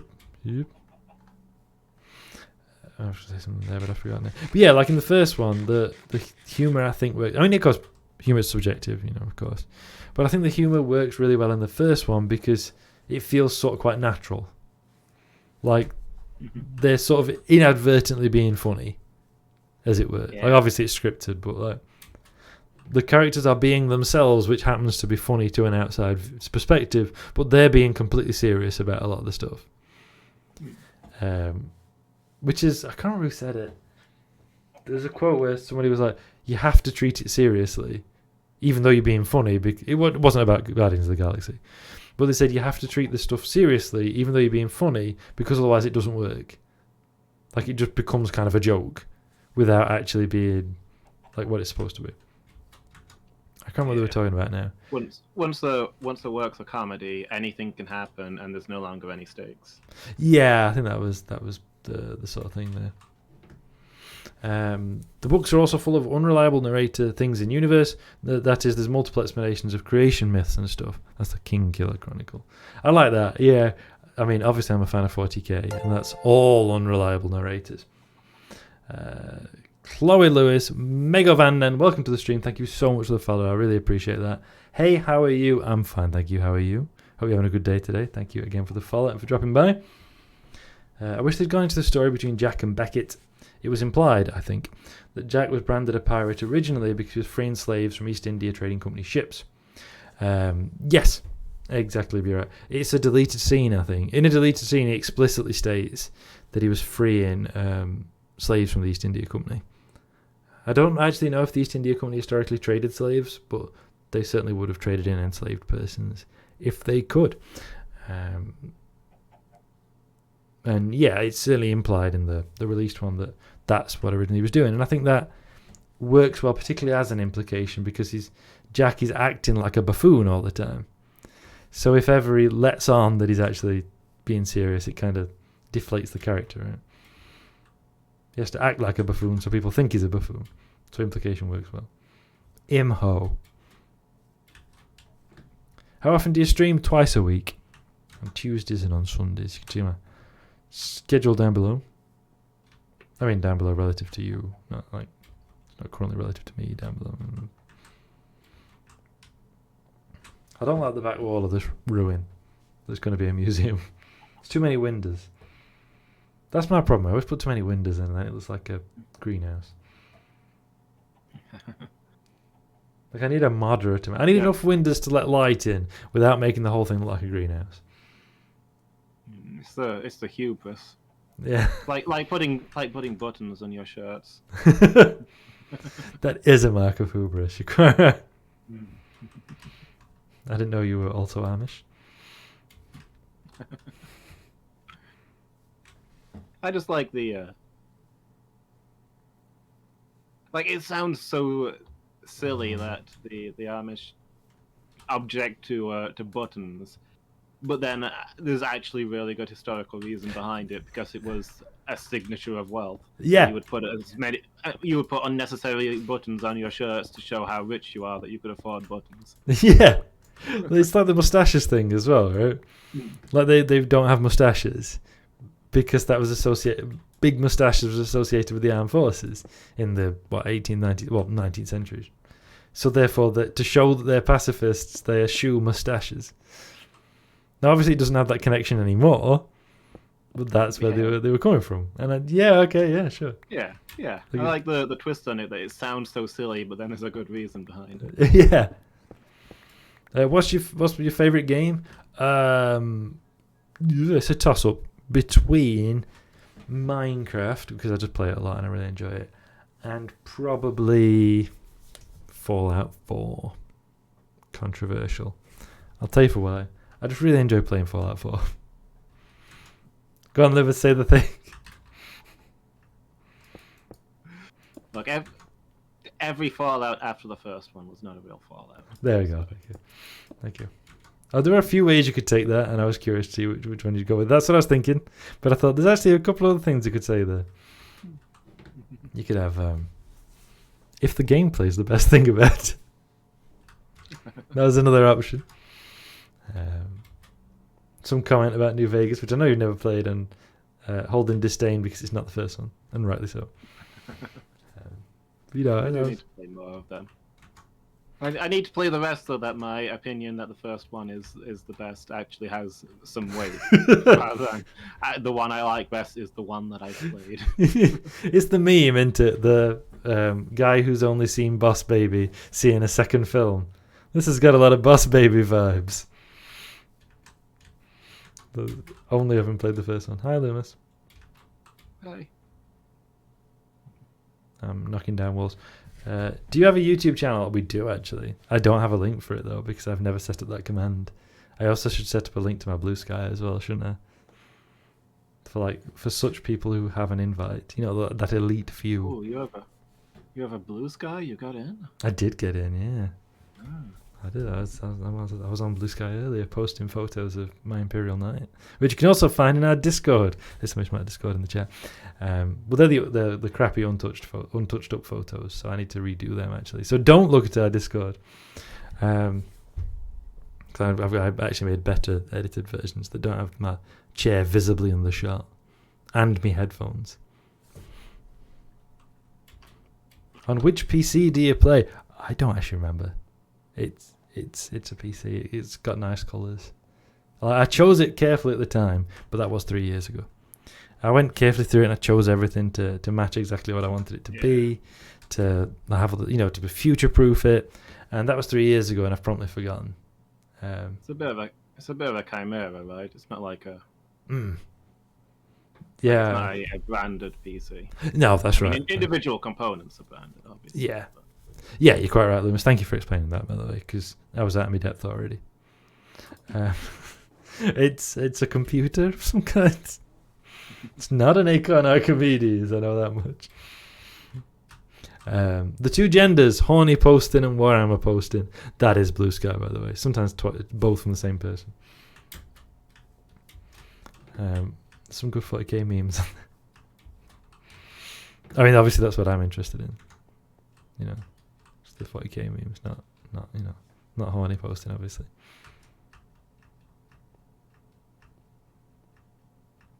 I'm counting, by the way.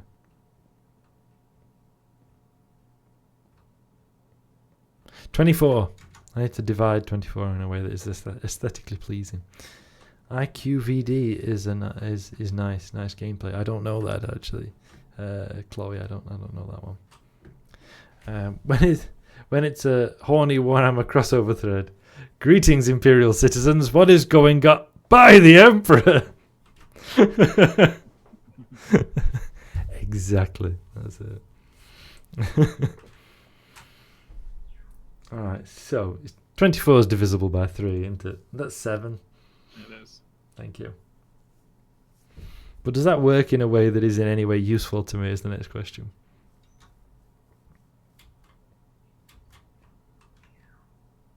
And 2, 3. Let's see how this goes. I'm doing. That's the idea is fewer but slightly bigger windows, and I don't know if that's a disaster. Like, does that in any way do what I want it to do? Is the next question. No, it doesn't, because it doesn't line up in any way nicely. Well, I have an offer. May I share? I don't know. I don't know. That's a mildly odd question.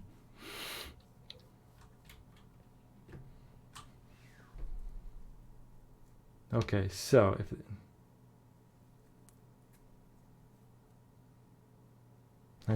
I love the fact that this is. Thank you, Loomis the Mad. I like the fact that basically what's been happening with this museum for an indefinite amount of time is I do some slight building on it and go, actually, I don't know how to take. I don't know. I'm not keen on this bit. I'm not quite sure how to take it further, and then leave it for weeks. And like, this has been going on for years. Like, when did I first decide to build a museum?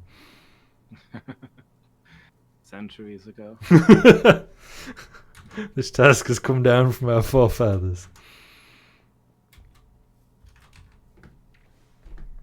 Oh, what's that quote? It's Thorin, isn't it, from The Hobbit?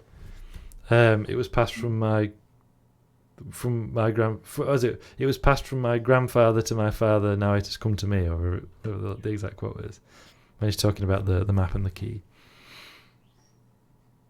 Well, I have an offer. May I share? Again, does it constitute self? If it constitutes self-promotion, or you're advertising for yourself or somebody else, then that would be a breach of the code of Narelon. But otherwise, I'll frown and not forbid it. And then we'll see. Roll the dice, I guess. I guess you can roll the dice and see how we react.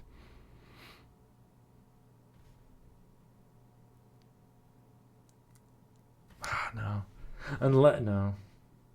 Oh, but maybe. Actually, you know what? Too much engineering is like done on maths, and like too much of it is maths and careful planning. What instead if I just do it all on vibes? Like, just do it on vibes. Yeah, it don't work at all. I don't know why I thought it would. I am an artist, mostly, but yep. Yeah, okay, that falls into self-promotion. So, no thank you. Thank you, Loomis. I'm trying to think again.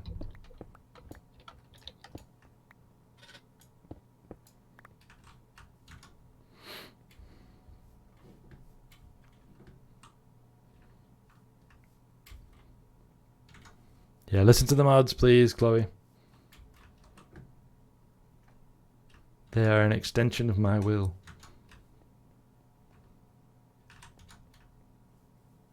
I'm going to assume that second message came through at the same time as the purge and not take further action on that. Yeah, rightly so, thank you.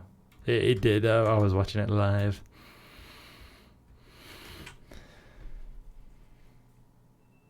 This is a disaster, but I'm still doing it. More engineering work on vibes, please. Like, it never backfires, does it? I can't even say that about the Tay Bridge disaster, because that was actually like careful mathematical planning. It was just completely wrong. Yeah. Like, when they did the Tay Bridge, they'd actually like carefully calculated all kinds of like loading stresses and stuff. It was just wrong. Which is sort of an achievement. They were really wrong about it. I only thought of an example of the character who with the legendary reputation who's just not as good as people think. In the Malazan series, is this rebel? I think his name is Redclaw or something like that. The general of this group of rebels, who's famous as this brilliant, unbeatable general. And but from the perspective of a very experienced mercenary that ends up working for him, we see him noting that, in his opinion, Redclaw is a good general, but not a genius, and that it's mostly that he starts the fight, he has the tactical advantage, he has a plan, and the other person doesn't. Ah, yeah, I like that. And when the big war does kick off, we do see that it starts out really well and steadily goes worse as Redclaw uses up all of his brilliant ideas and then has to improvise on the same level as his opponents. Yeah, I like that. I know that doesn't work at all. I've gone for a slightly irregular structure, like it's not perfectly parallel, like, you know, not perfectly symmetrical. And that adds a touch of realism. And it's not at all because I don't know how to get it to line up neatly in a way that is pleasing to me. I don't know how anyone, I don't think anyone would say that though, so it's okay. Every time I started building, I'm like really focusing on whether it needs to be an odd or an even number of blocks. Yeah. Significant. Yeah, I know what you mean. And I'm like, you know what, this has gone wrong. I can't remember what the original plan was. So I'm just going to leave it with a slightly irregular structure. And you know what? That's how that museum was. I've been to museums, they're like that. Yeah. The mods are like the Ainur to Nes Eru Eluvatar. Exactly, Bira, and thank you for saying it. There's not enough Tolkien posted on this on Twitch, on this channel, in general. Oh wait, no, hold on. I Sorry, have laid down my doom. Yes, thank you. Just imagine they were stood like knee deep in water, bellowing out of this and doom. Aha, you activated my trap card. That also means one of them will rebel. Oh no. You did, you got me, Vera. One of my mods will turn against... The greatest of my mods will turn against me. That's you, by the way, Loomis. No, don't worry. It's fine. You're good. We're cool. Oh, nice. All right, this is fine then. Yeah, nothing to worry about there. I'm relieved. That's fine. I mean, some could even argue that if I did engage in any acts of destruction, you know, that really it would be more contributing to the whole. You know, don't worry about it. You know, maybe these rents and tears will form valleys and mountains. You know, it's a useful service. You know, it's just, you know, maybe you're just not understanding my work. Well, that's true. Yeah, I can see that point of view. Yeah.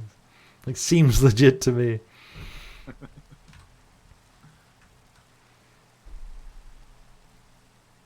You know, here's a real question. Yeah. Oh wait, no, I already did try that. Never mind. Question withdrawn. I was gonna say, why didn't I just mirror the windows at the front on the windows at the back?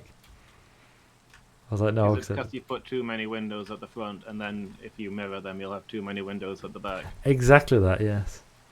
I think I can just about get away with it because there's going to be a big, like, bit. You know where the doors are?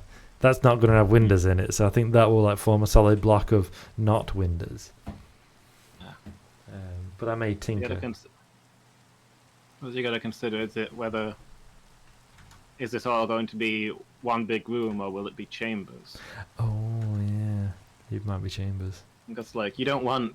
Obviously, you can't have a wall going up to a window. No, that'd be nonsense. Mm. You could very neatly have a wall going up to these 3 wide pillars. Yeah. That could totally work, couldn't it? I don't know why I plan all my buildings like I'm trying to avoid paying the window tax. No, too many windows. I wonder where Dirk Gently falls in terms of that clever or lucky trope deal. Oh, I don't know.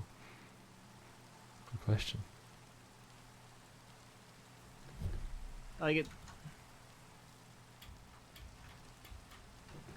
It's hard to tell because he's. Oh.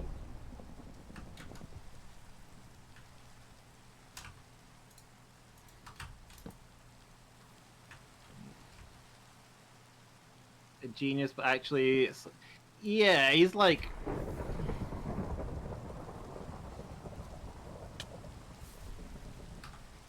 It's like watching an eldritch being do detective work.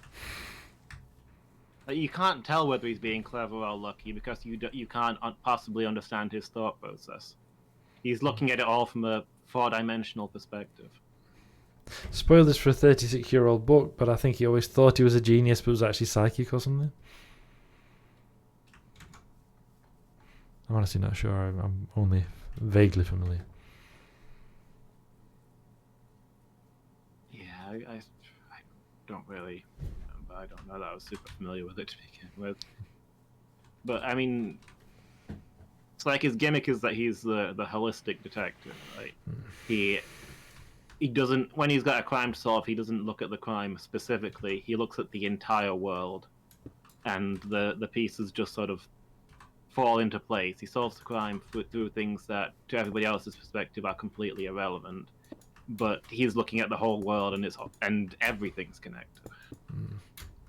Pirates giving some nodders to that. But is he a gourmet detective? Yeah, that's the thing. I don't know how to analyze whether he's doing his four-dimensional detective work well or lucky without when it's impossible for a human to comprehend his four-dimensional detective work.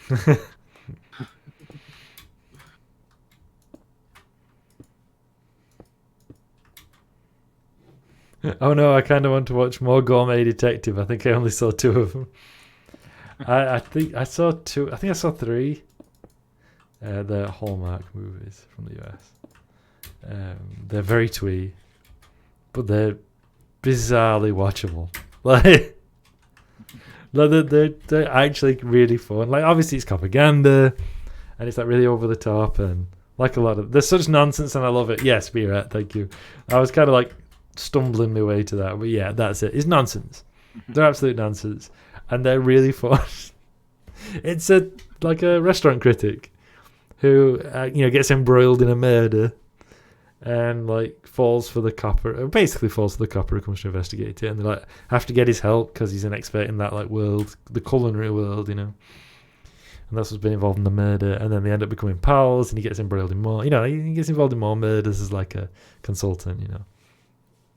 And like develop their relationship and such. It's actually really fun. Not the utter nonsense, but they're actually really fun.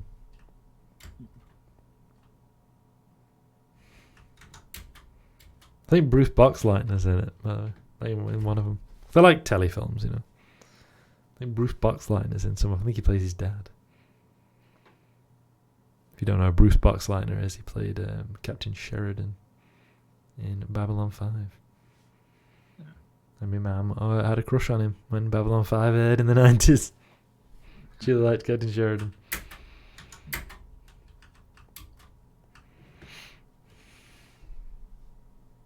I liked Commander Ivanova. I didn't understand why.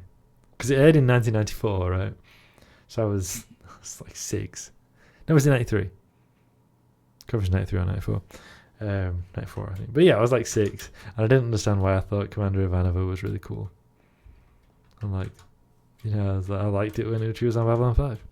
I just didn't understand why. But it was because I fancied her. That's why. She was my first celebrity crush. It was Claudia Christian playing Susan Ivanova. She also voices a bunch of people in Skyrim, by the way. It's been a while since you've played, I imagine, because you didn't really like it. You only played it for stream. She voiced, Legat Rika, obviously, if you ever dealt with the Imperial Legion. But Adriana Avenici, the blacksmith in Whiterun. Oh yeah. I don't claim to forge. Yeah, I don't claim to forge the finest steel in Whiterun. Yorland Greymane has that on it. Yeah, that lady. Yeah, that's voiced by Claudia Christian. One of the voices that Claudia Christian does in Skyrim.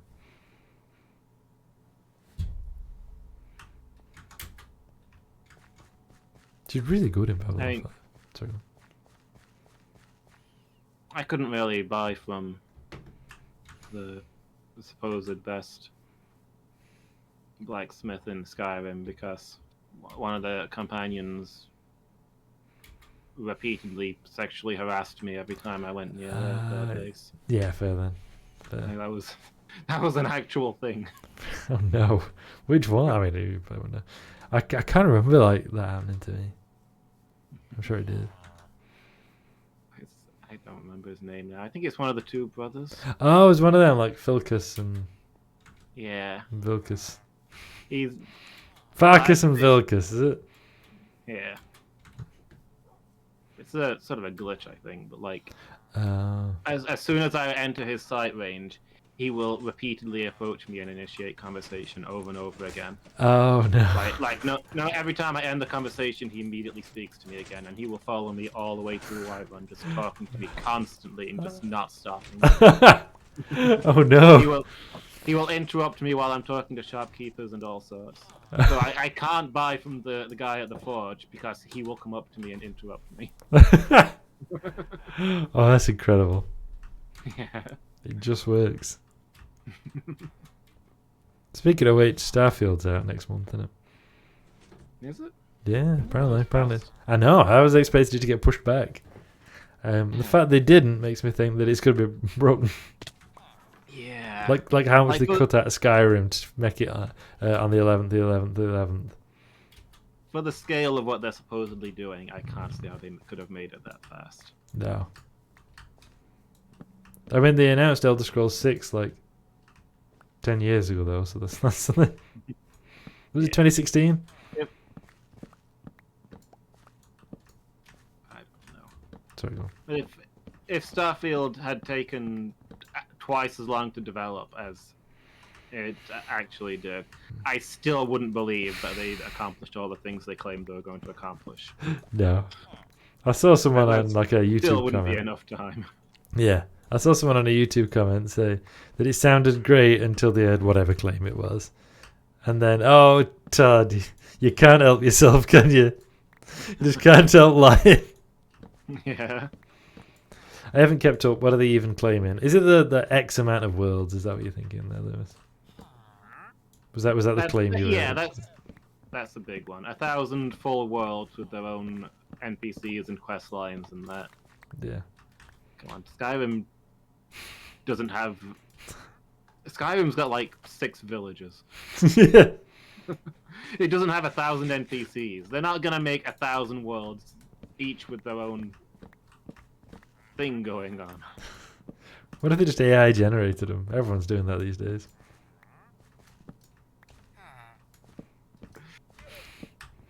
I mean, that's what they have to do. It's all gonna have to be procedurally generated crap. But then they're just making No Man's Sky. You can't.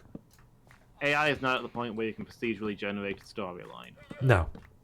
You can procedurally generate You can procedurally generate fetch quests or what have you. Yeah, you can do the Radiant quests from Skyrim. Hmm. You can generate a world with a bunch of randomly named NPCs who will tell you to go here and pick up this and take it there, but that's not a storyline. No, you can do like in Skyrim. You can have the go here and fetch that, or you could have go there, kill that. Yeah. Like you can randomly generate that stuff, but you can't. Nothing that's actually going to be really engaging. It's still like a diversion for half an hour, not a proper interesting thing. Yeah, there's going to be 10 worlds with actual content, each world being the entire planet being smaller than the Skyrim province. And then the rest is going to be procedurally generated nonsense that you have really no reason to engage with. I think that's what it's going to be. I would think so, yeah. They're trying to one-up Star Citizen, I see. Yeah, I've seen people comparing it to Star Citizen. But I know like next to nothing about Star Citizen, except I've heard it referred to as Scam Citizen. But I otherwise know nothing about it. In that I know that people who are into it are like super into it, you know? Like, they're not kind of like, yeah, it's fine, I guess. They're like, it's the greatest game ever. I've just bought a ship. It'll only last until the next update. But, I've spent real money on it. Yeah. That kind of thing. Like, they're really into it. I used to hang out with someone that was into procedurally generating stories, and she had quite a bit of variety built into a story generator based on, like, generic story structures and folklore and stuff, I think. It was a decade ago now. But some of the output was quite interesting sometimes. Dwarf Fortress also has some pretty amusing things happen often. That's true. Like when it generates the history of the world at the beginning and the myths and everything. true. Yeah. You get some cool ones. Like, the Elf King of the Dwarves is a famous one. I don't know if you're familiar with that. I don't think I am actually. No. It was a forum thread that I'm remembering from way back, where this guy posted his shock that the dwarf he'd completed the requirements for the Dwarf King to arrive from and declare their fortress to be the new mountain home, and to his shock, the Dwarf King was an elf. And like, the game is set up that like people from other races can move into different civilizations and that. It's not unusual for there to be elven members of a dwarven society. But for it to be the king is very unusual. Like, normally that would only happen if the elven civilization had conquered the dwarven civilization, and then, you know, it wouldn't be the dwarf king, it'd still be the elf king. Yeah. There'd just be a lot of dwarves in the elven empire now. So like the dude initially posted like that he ended up with this undwarfy king, and he wanted suggestions on how to kill him off in a humorous manner. But then, you know, people were asking, why is there an elf king? And he looked into the history of it and discovered that like there was an elven civil war at one point, and this guy watched his wife be murdered and eaten in front of him. Oh. By another elf. And he went on this absolute rampage where he has been genociding elves across the entire planet. And along the way, he single-handedly conquered the Dwarven Empire. Well, after he destroyed his own civilization by killing all the elves in it, he joined the Dwarven civilization. And then through the fact that he's nigh immortal, well, he is ageless, and his ridiculous skill level, he just rose up through the ranks, outlasting everybody until eventually he became the king of the dwarves, and then declared war on every elven nation in the world and won. Yeah, the dude's like 100,000 years old and has 10,000s of kills. Oh, that's fantastic. He's single-handedly wiped out entire armies of elves, but he's also like soloed dragons and all kinds of things.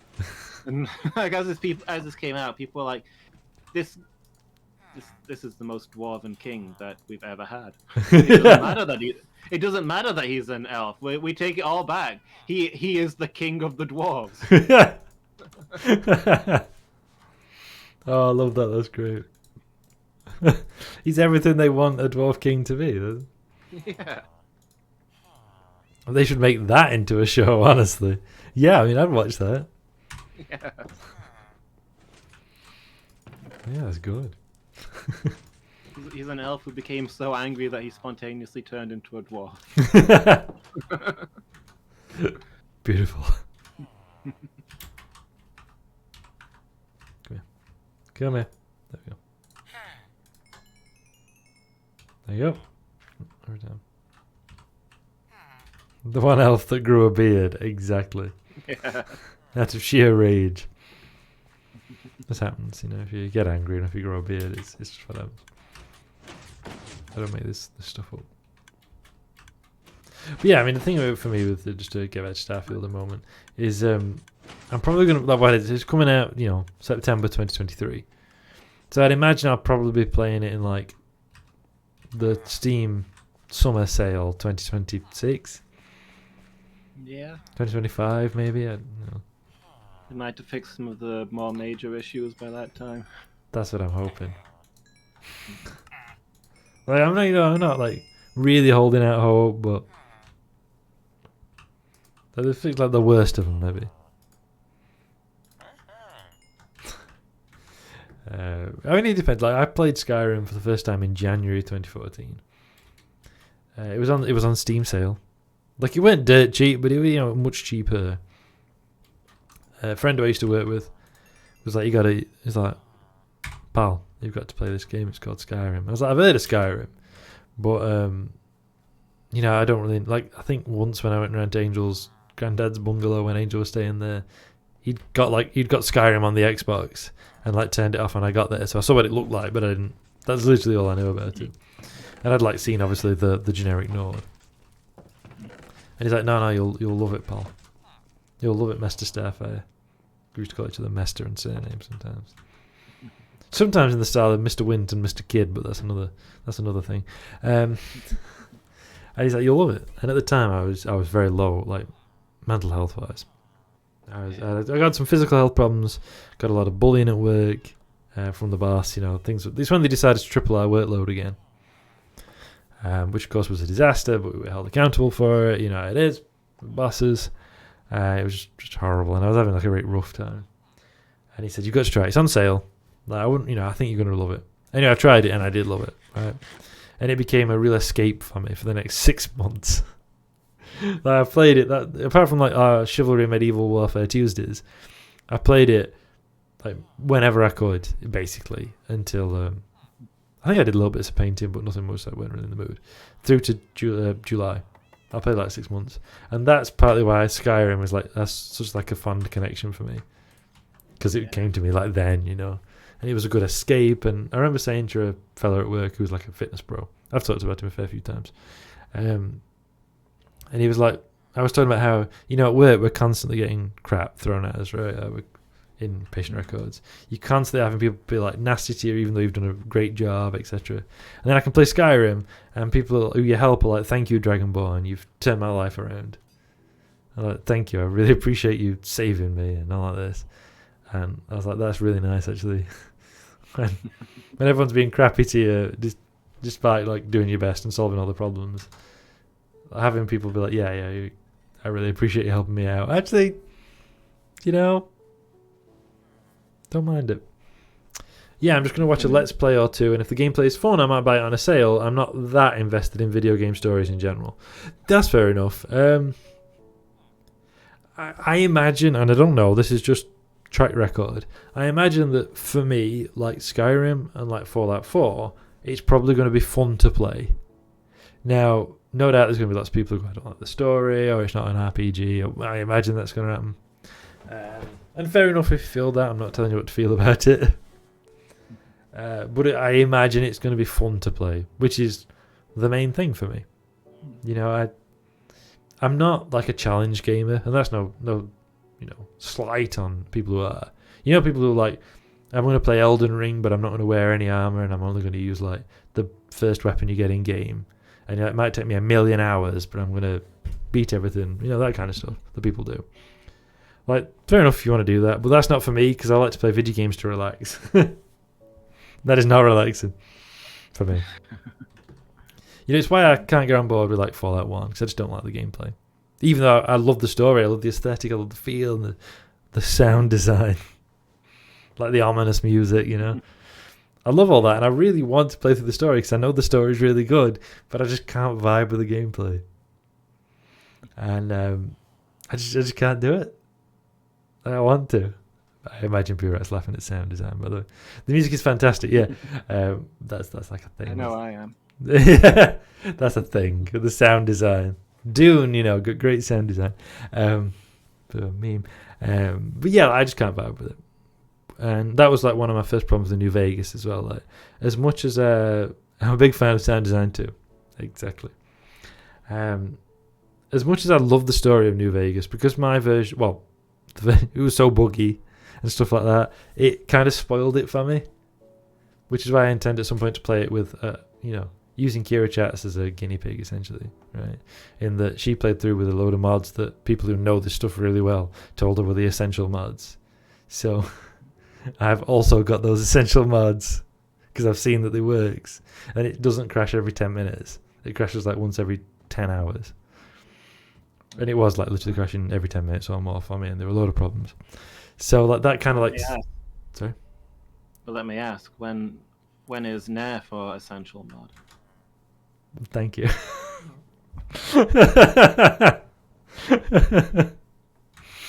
Or is it Monka W, which is how I normally react to that.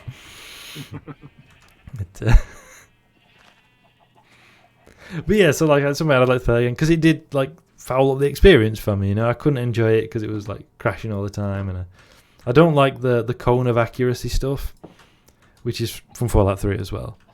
that like essentially every gun has a spread, right?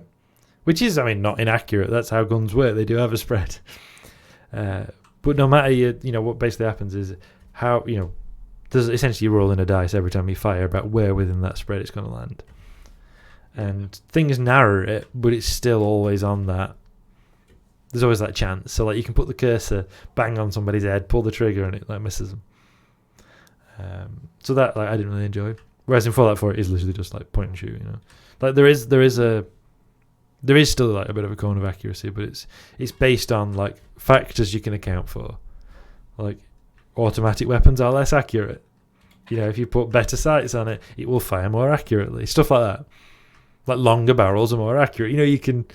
It's predictable and reproducible and all of that. Yeah. But that being said, New Vegas has an absolutely fantastic story that I now admit to liking. It's not without its flaws. Same with the quest lines and whatever. And there's some weirdness involved in some of the behind the scenes stuff with some of the people behind New Vegas as well. But yeah, like I want to play against the storyline is brilliant. So it was essentially, long story short, the gameplay is the thing that's most important to me. And if the gameplay is all it's got going for it, it's obviously a bad game. I was playing some Brood War non-remastered a while ago, and honestly I'm still blown away by the sound design of all the units and effects and stuff. StarCraft Brood War, that is. Yeah, absolutely. Me too. I mean, I played it as a kid. I was really into it, partly because it's obviously like 40k, right? And yeah, really good. Like it really does the job, which I think is like your main thing with any kind of like sound design. Is that like the units have the like distinctive sounds and they're pleasing to the ear, and it works for everything it needs to do. So I think it's really important.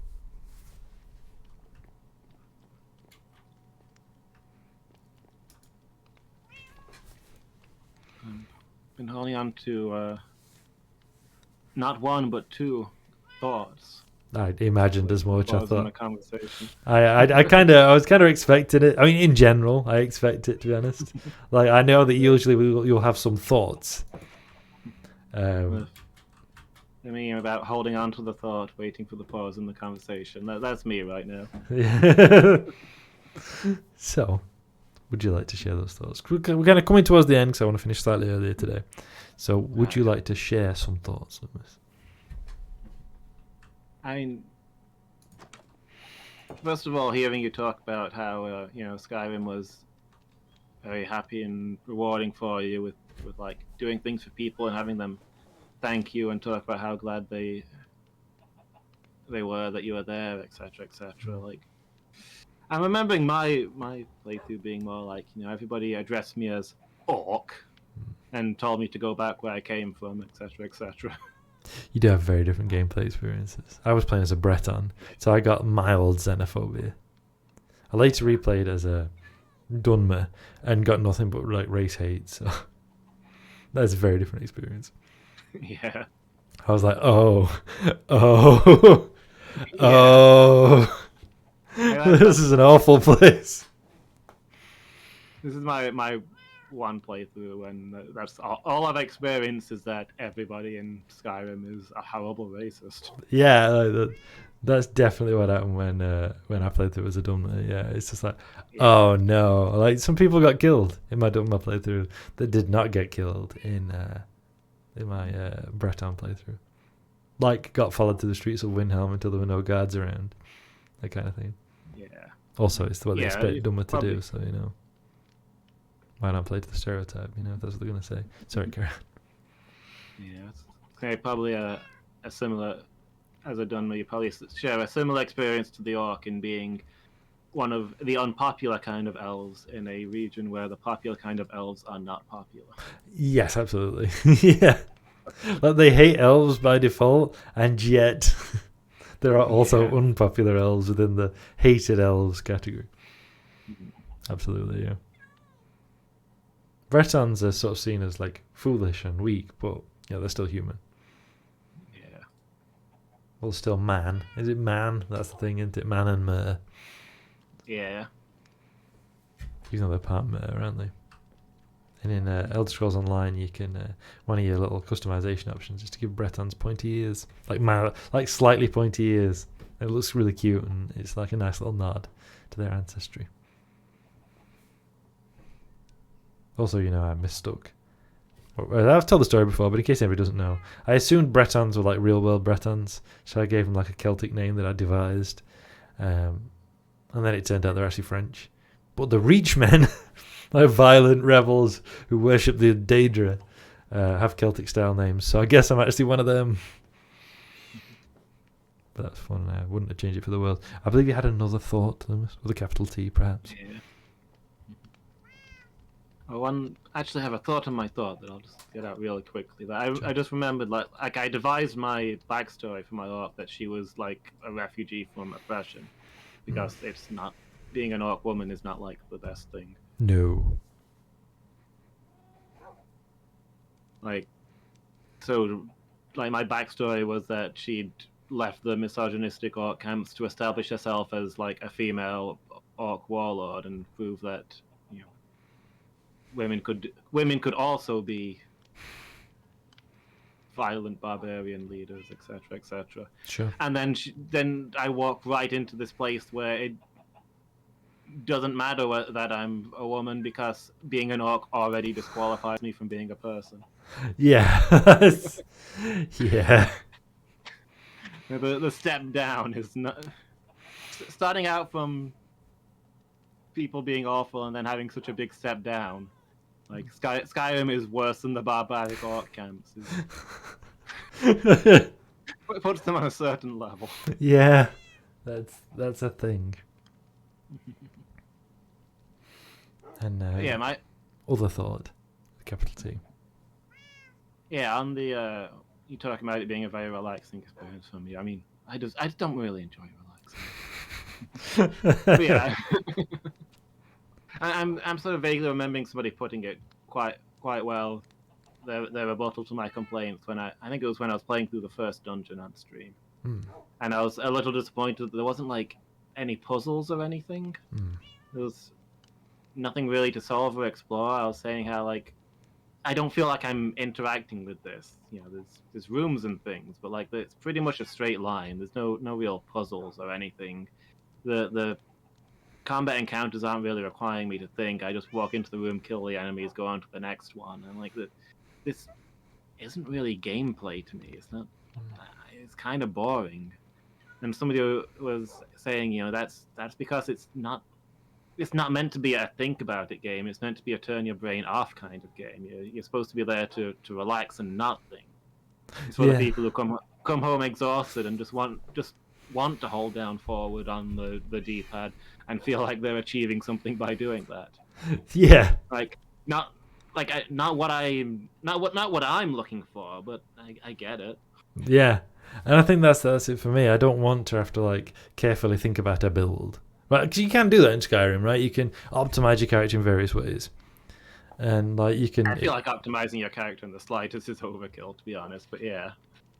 I mean, yeah, but like I did the silly thing with where you enchant some items with boost alchemy and use them to make a potion, and you can make armor with an armor value so high it's like 8 times the maximum armor value in the game. Like it does you no good. Like it's like 1,000 is the maximum value, and you can get up to I got up to 8,500 when I got bored. And I was like, this is actually really silly, because like yes, there's stuff that reduces your save, right? But even so, like the maximum like armor reduction, you don't need higher than like 1,000, because you're still getting the maximum damage reduction even with the maximum reduction in your damage reduction, right? But yeah, for me that's exactly what it is. It were about that. Like I could still think, I could engage in it without being like stressed, without having to like study builds and oh no, I put points in the wrong stat, so now I'm kind of like snookered for a while.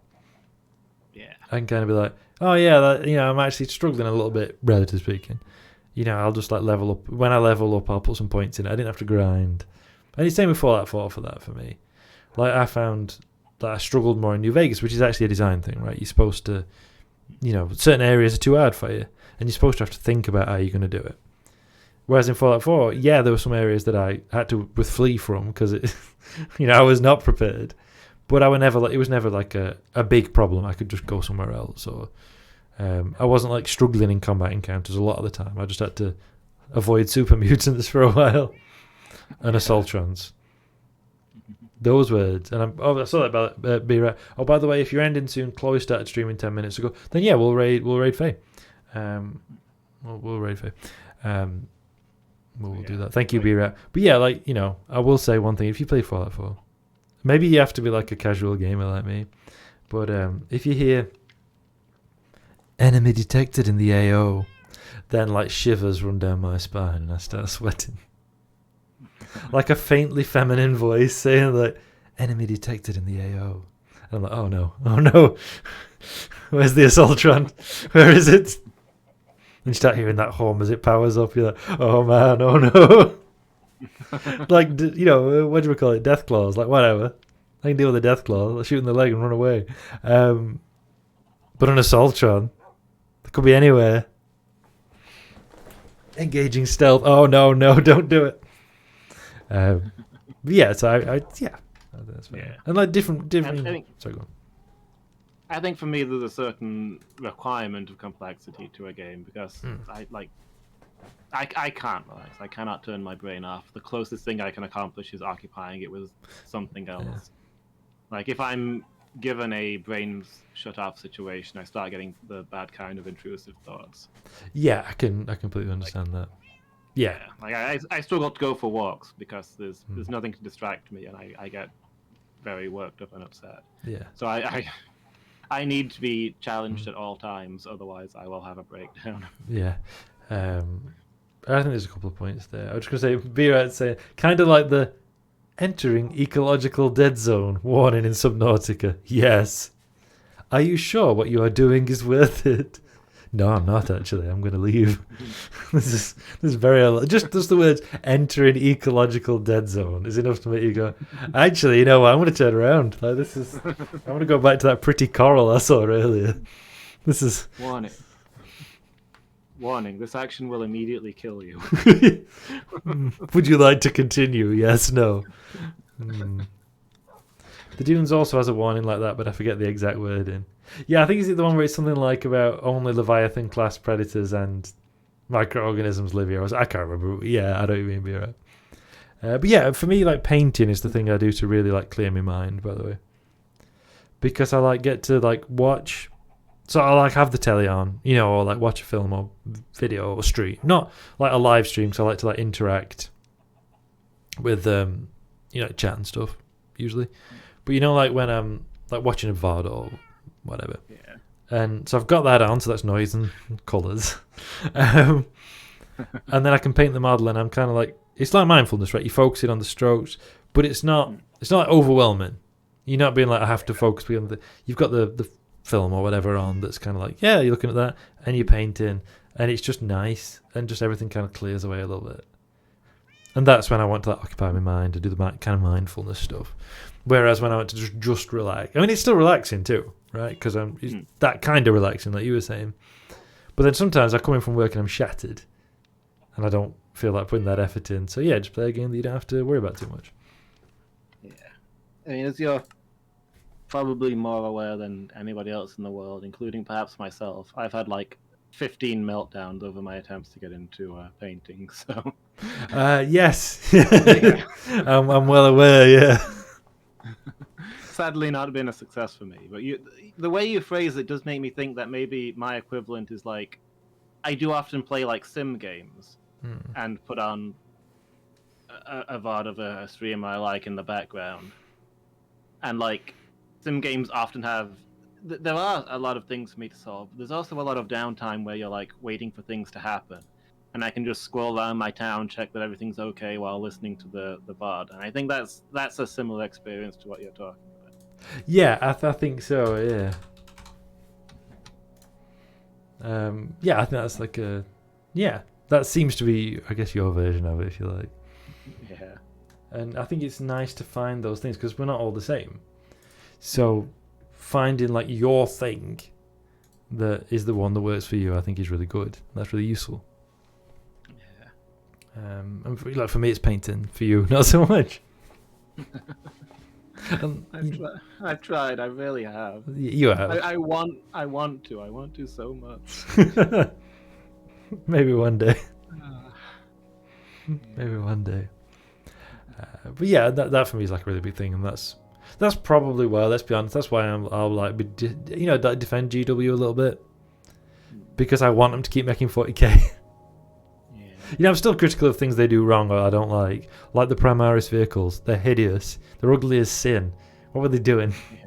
Give me a Rhino chassis any day. I just want more Rhino chassis vehicles. I don't even need more. I'm happy with the ones we've got, actually, but I'll take more. So probably that's the bias there, isn't it? Like, I like it, so I kind of want them to do it more. So I'm sort of like, I'll overlook that a little bit. I keep trying to give them out, so they're just not taking it. They don't. Forget the land speeders. They're optional.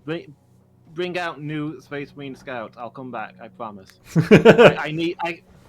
Look. The dream is the army building, right? Like, I may never get there, but the theoretical goal is the complete chapter. Yeah, that's always like the idea, even though it's like yeah. That's the dream, and I need the dream to work towards. And if scouts don't exist, that dream is impossible. And even though I may never accomplish the dream, if it's impossible, I have no reason to work towards it. Exactly. I need those scouts. We'll see. We'll do like a stream reveal when they bring scouts back, and you'll have to be like, okay, well, this is the 16th time I'm not getting into painting. Yeah, I'm quite confident that something else. Yeah, so something new will happen within 5 minutes of them bringing the scouts out. But maybe it'll last long enough for me to buy the paints and paint this Thunderhawk that I can no longer use because they've cancelled that game. It still exists. You just don't want to play it anymore. They've cancelled the. I wasn't interested in playing the base game because that's. Oh right. Stuff. I mean, I don't give a crap about that. I was interested in playing the 40k expansion, and that's been cancelled. I think it was actually 40k originally, by the way, because it was Imperial Navy versus Orcs. That's the kit I've got. Oh, okay, from what I saw on their website, the base rules. I guess it's what they're selling now. The base rules are explicitly 30k. Yeah. And then there's a 40k expansion you can buy. Yeah, that's it. They've because of the new Legions Imperialis thing, they're shunting Aeronautica Imperialis to match up to it. Yeah. But yeah, it was the one I've got is actually 40k. It's Imperial Navy versus Orcs, and I don't think they're even selling the Thunderbolt fighters anymore, which is an outrage because I love them.